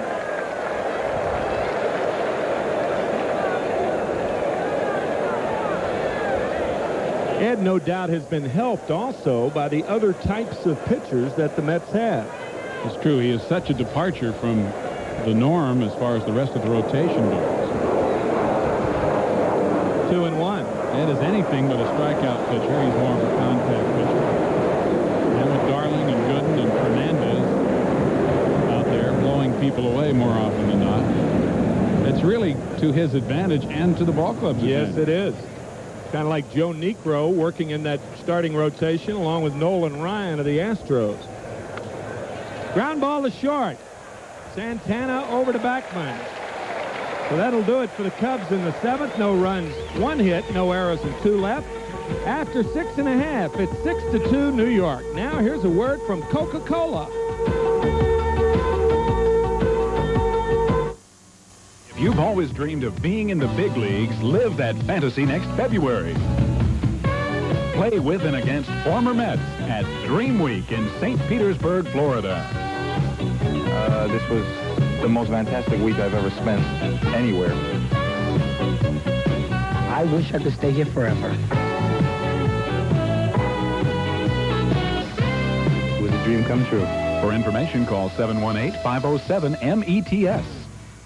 And in addition to that, Sunday, August 25th is Swing Line Back to School Day here at Shea when the Mets and the Padres meet at 1:35. All fans 15 and under will receive a flexible 3-ring binder from the Mets and Swing Line, the #1 stapling company in the world.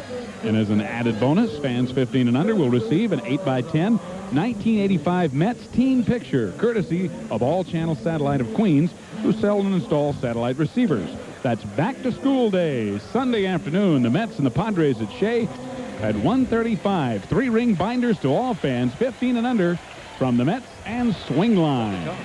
Now pitching, batting ninth, number 38, Ron Meredith. Well, Ron Meredith, the new pitcher, as we said, he worked 5 innings in Friday night's game. Pitched quite well, even though he gave up 3 runs. The Mets hit him rather hard, but it's the bottom line that counts. He gave up 3 runs, 2 of which were earned in 5 innings. What else you got, pal? Well, he kept him in the ball game. He's worked 22 2/3. He does not have a save this year. This is his 12th appearance, and as you see, he has walked 8 and struck out 12 while giving up 30 hits, 10 earned runs, and only 2 home runs so far. And Ron will be facing the numbers 2, 3, and 4 hitters. Wally Backman, Keith Hernandez, and Gary Carter. The Mets lead 6-2. Final in Philadelphia, and a hoop from the crowd. Philadelphia has defeated the St. Louis Cardinals 4-1. Shane Raleigh goes the distance to pick up the victory. And right now, Pittsburgh leading Montreal 5-3, bottom of the 7th. And Wally having another great day at the plate. Closing in on that 300 mark. Wally at 297 now.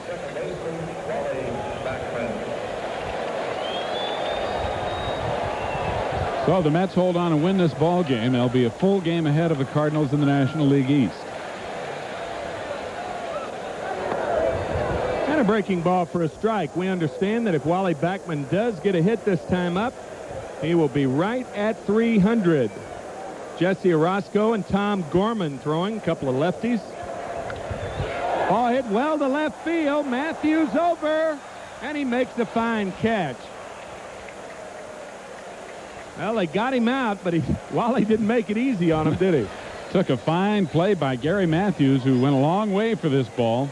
They're not playing Wally really as a pull hitter, batting right-handed, but he pulls this ball almost down the line. And as you see, Matthews on the track before he can haul it in. Nice play by Gary. So the Sarge hauls it in. And the unofficial captain of the Mets, I guess you could say. Davy Johnson doesn't have any captains, but sure, if he had one, this guy might be it. Might my eye, right? Well, you're not wrong to call him the leader, that's for sure. He, along with Gary Carter, of course, George Foster, Darryl Strawberry. Mets have had a lot of leaders the last 2 months. 0-2. Meredith was really tough on Hernandez the other night, Friday night, in the 5 innings that he worked. Keith did not get a base hit, nor do I think get a ball out of the infield against him. Ryan Sandberg made one fine play off Keith. Breaking ball, he held up in time, 1-2. The paid crowd here today, 40,311. There's quite a bit more than that total in the house, but the series now has drawn just a few under 133,000 fans for this 3-game series. The Mets now 1,855,000 paid. Breaking ball, grounded to second. Sandberg to Durham, 2 out. And if you remember that last Cubs series here, the 4 single games, Mets and the Cubs drew about 150,000 for those 4 games. So the Mets and the Cubs have drawn, what, 280,000 for 7 single games this year? Man. Amazing. More than 250,000 fans for 7 games. Look at that. 26 home runs for Carter for his career. 5 of them now this year with his 2 dingers today. Nowhere near Mike Schmidt, who has 64 home runs career against the Cubs. 42 at Wrigley Field.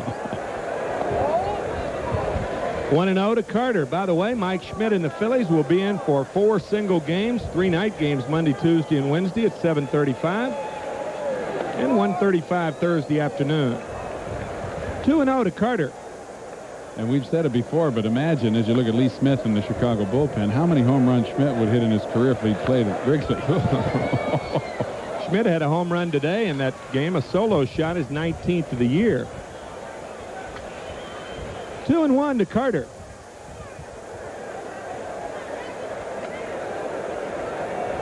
Change up outside. So Meredith appears to be pitching carefully to Carter with Strawberry on deck.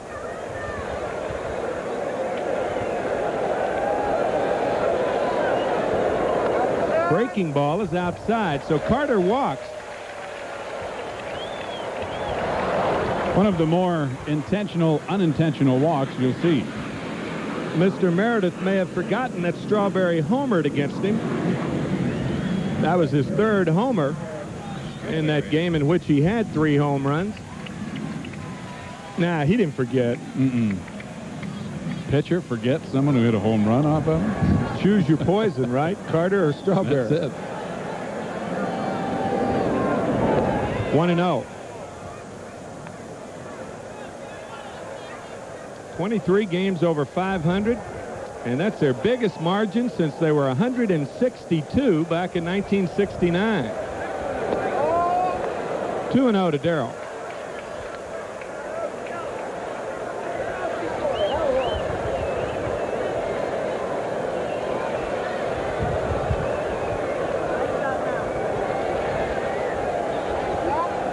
Strawberry waited long enough as Meredith was shaking off Steve Lake, the catcher. Now we'll do it again, says Steve. Fastball outside. But it missed. 3-0. Well, I would imagine that the big guy will be turned loose here. Even against the left-hander, I agree. But he takes the strike. A pitch that he probably would have taken anyway. Darrell has walked twice in the ball game and flied to center. And as Ralph and you were talking about earlier, major league of fly ball. Whoa. That ball was up there for so long, the shortstop could have run out there to the warning track and caught it. Big league pop-up. Yeah. Carter will be off 3-2. 2 out. Breaking ball got him. So Meredith goes to the breaking ball. His first strikeout. No runs, no hits, no errors, and 1 left after 7. 6-2 New York. Now here's a word from Nissan.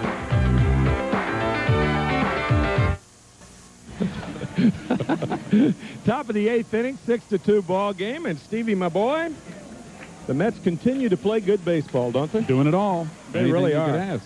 Offense, defense. And what has made the difference, I think, more than anything else, is that a handful of guys have all gotten hot at the same time. And that's really what you need to make a run, the way the Cardinals have been playing.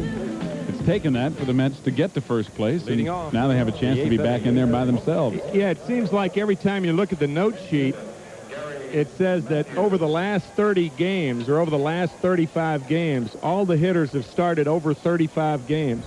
And they have really been contributing. Gary Carter with a couple of home runs in today's ball game. And then a misplayed ball in right field that led to 2 runs in the 6th. Mets up 6-2. Gary Matthews, the batter. 1-0. Gary 2 for 3 with an RBI in the afternoon. And he fouls one back. 1-1 to Gary Matthews.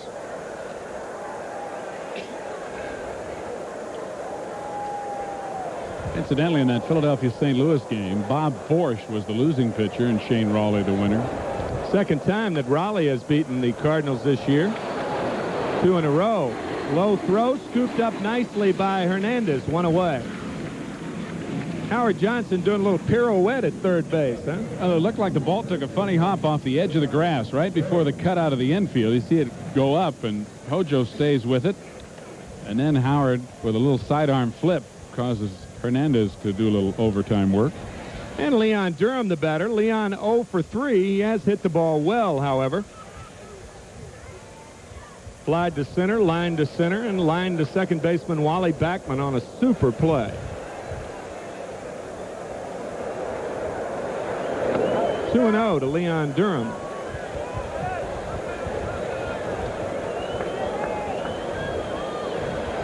Ed showing signs of tiring over the last couple of innings. He's not ahead of the hitters like he was earlier in the game.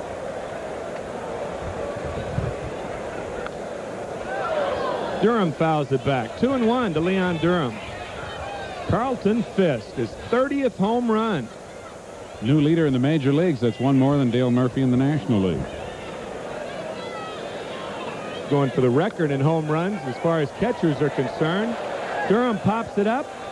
Johnson in, calling off Carter. 2 out. Well, fans, August 15th is Action Park Day at Shea. Your ticket stub from the August 15th Met game entitles you to half-price admission to Action Park throughout the 1985 season. So come to Shea and save at Action Park. Keith Moreland 1 for 3 on the afternoon.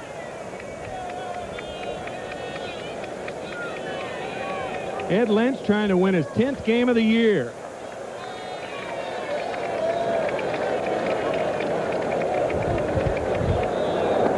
Strike one, 0-1. Eddie credits a real good off-season weight program with his additional strength and stamina this year, but he has admitted the last few times out that he has gotten tired in the 8th, 7th, 8th, and 9th innings. The muggy July and August days, 1-1 to Moreland.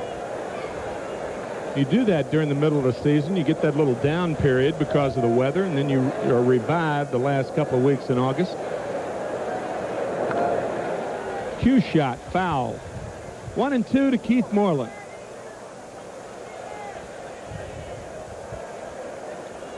Eddie, for the most part, has had great success with the breaking balls away to right-handed hitters today. He's had them cueing them off the end of the bat, fouling them the other way. Really had good location and movement with those breaking pitches.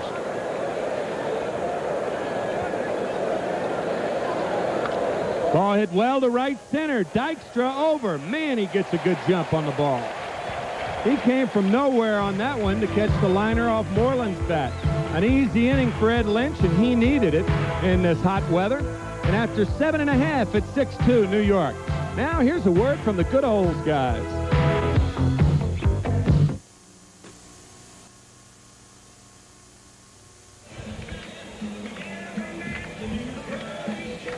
Well, the bottom of the 8th inning with the Mets up 6-2 and several changes for the Cubs.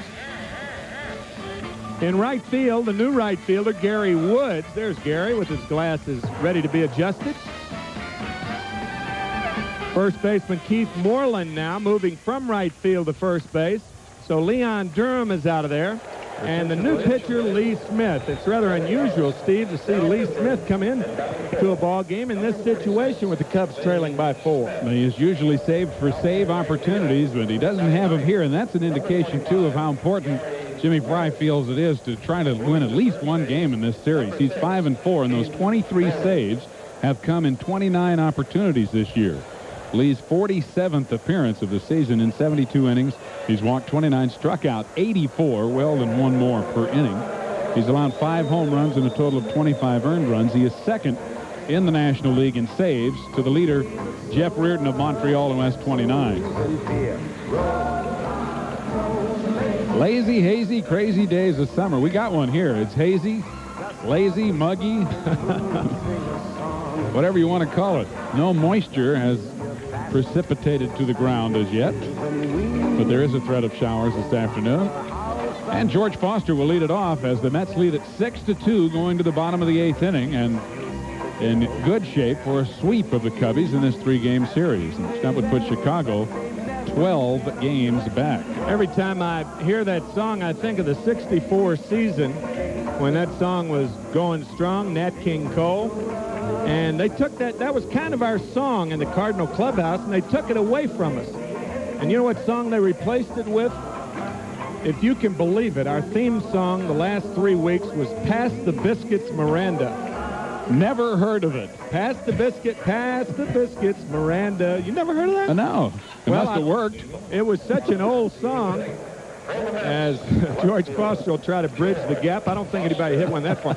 It was such an old song that it was the theme song of the Cardinals back in the 1946 season and Musial who was just retired for a year, had it installed as the cart, and so we won the pennant. So I guess it worked. Yep, you adopted the right tune. Yep. I'm sure it had a whole lot to do with it, too. Foster 1 for 3, takes the ball. George singled to right and scored in the 6th inning. That is not that inspiring a tune past the Biscuits Miranda. No, I just found that hard to believe. You don't want to go out and beat up on people once you... It's not like the Notre Dame fight song or anything. No. Yeah? It's like one time when I was playing football, we got this great pep talk.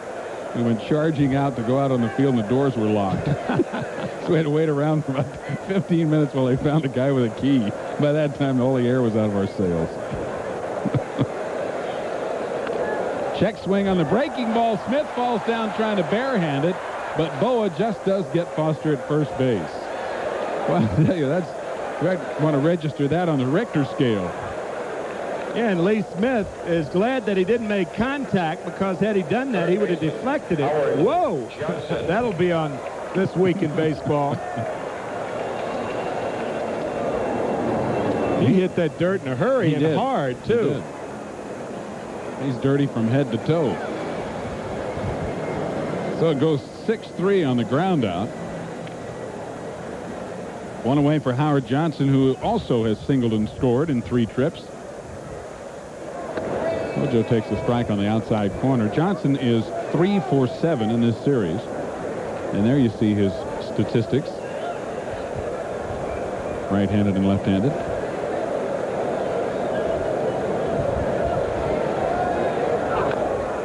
Another half swing and a foul ball. 0-2. Whenever you get a check swing off a guy like Lee Smith, it's got to be a breaking ball. There's Ed Lynch. Hit him in the coconut. Right on top of the coconut. Oh. That's all he needs after going 8 innings in this humidity. Too tired to duck. Just let it hit me. Why not? He might not have even seen it coming. That's outside. 1-2. 6 runs on 8 hits and 1 error for the Mets. 2 runs on 7 hits and 1 error for the Cubs.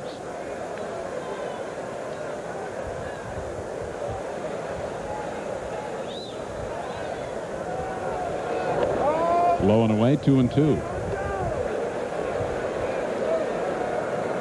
And the Cubs have not scored since the 3rd inning. Ed Lynch has done an outstanding job. He's given up just 3 base hits since the 3rd inning.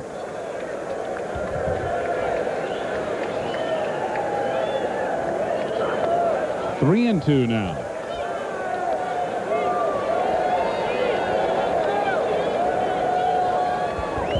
One out, nobody on here at the bottom of the 8th inning.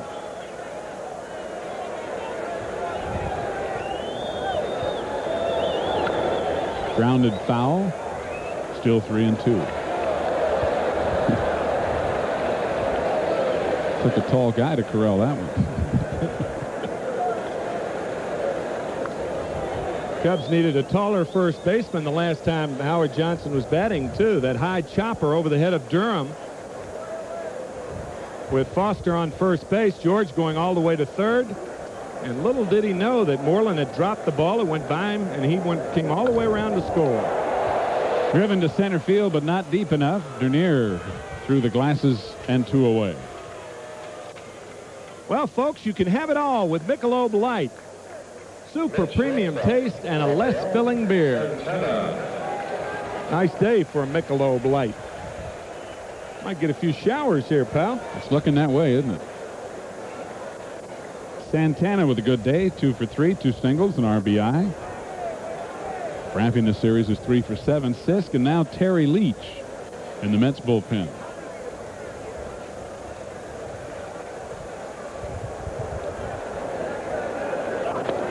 Strike called, 0-1.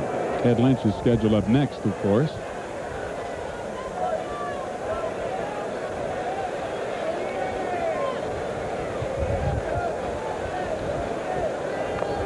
That's fouled away, 0-2. Santana, not counting his 2 for 3 today, hitting .302 over the last 16 games. And coming into this ball game, the Mets over the last 32 games as a team, hitting .299, 31 homers and 200 runs scored. Check swing, and the breaking ball just missed. 1-2. That's an average of 6.5 runs a game.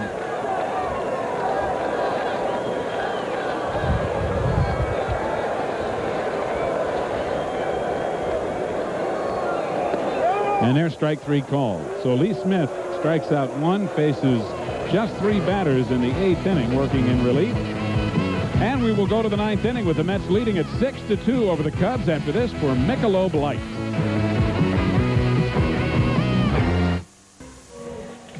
Join Tom Hanks and Peter Scolari for the comedy hit Bosom Buddies at a new time, weeknights at 7, right here on Channel 9. And speaking of 9, it's the 9th inning at Shea. The Mets are going for their 7th win in a row. It would also be 13 out of 15 and 28 out of 35. On the other side of the coin, the Cubbies are standing to lose their 7th in a row. And Thad Bosley is going to be the pinch hitter for Steve Lake, leading off the 9th inning. Bosley, number 1 in the National League with 12 pinch hits. And as you see, hitting .333 on the year. His pinch hitting average is even better than that. Foul back. Well, now his pinch hitting average is exactly .333 as well, as in this series he has gone 0 for 2. The interesting thing about this move, should the Cubs tie it or go ahead, Keith Moreland will be the catcher in the bottom of the 9th. As the Cubs are out of catchers, Jody Davis leaving because of an injury and Steve Lake being pinch hit for. Swing and a miss. 0-2. Look at that. 23 complete games, the most since 27 and 77, and Ed Lynch going for his 6th complete game here in the 9th inning. That's fouled away. Still 0-2. Bosley scheduled to be followed by Ron Cey and Larry Boa.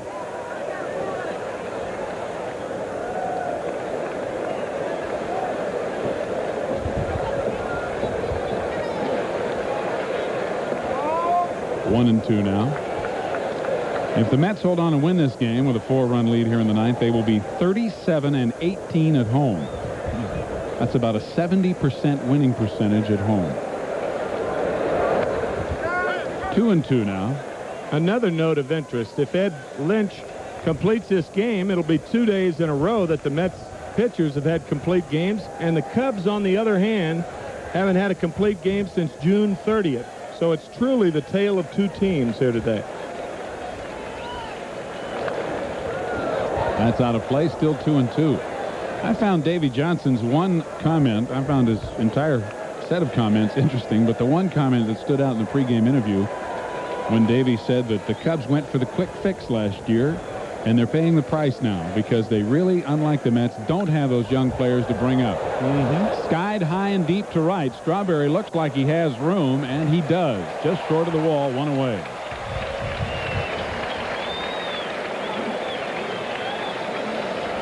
And it has really hurt Chicago when Matthews and some of the veteran players are out. Ron Cey not having a good year. He's 1 for 3 with a double in this ball game, but only 1 for 7 in this series. And as we mentioned earlier, has only 1 home run the last 52 games. I guess you'd have to say 53 games now, counting today. And 2 RBIs, only 2 RBIs in the last 49 games. And that, plus the injuries to the pitching staff, have really brought Chicago down. Breaking ball just misses. Ball 1. Give you an idea of how the Mets have used their farm system. Joe McIlvaine told me that the roster in Tidewater and the roster in New York 1-1. have players, of those 48 players, 15 of them have at least spent 1 day with the Mets and with Tidewater. So they have been going back and getting their young players. A lot of folks. This one's hit the right center again, but Strawberry's over, 2 away. So Eddie obviously a bit tired, but hanging in there. That's all right. Hit it as far as you can. That's the approach he's taking right now with a That's right. 4-run lead. Heck yeah, you can't hit a 4-run home run with nobody on base. Richie Hebner is going to pinch hit for Larry Boa. And the Hacker, second in the National League with 11 pinch hits. And the leader in pinch hit RBIs in the National League with 12. And as you see, hitting .324 on the year. 2 out, nobody on, 9th inning, 6-2 New York. And he rips one, but Hernandez gets it on one hop to Lynch. The game is over. The Mets have won 7 in a row, and Ed Lynch is now 10-5. Ed's 6th straight victory and 6th complete game of the year. An outstanding performance by Lynch, and the Mets as a ball club are in first place by a full game over the St. Louis Cardinals, who lost today. The loser is Derek Botello, the young starter who is now 0-2. And New York not only has won 7 in a row, but 13 of the last 15 and 28 of their last 35 ball games. Tim and I will be back to wrap it up. Ralph standing by with another edition of Kiner's Corner. Stay with us here at Shea, where the Mets have swept the Cubs and won this final game by a score of 6-2. We're back after this for the Good Olds guys.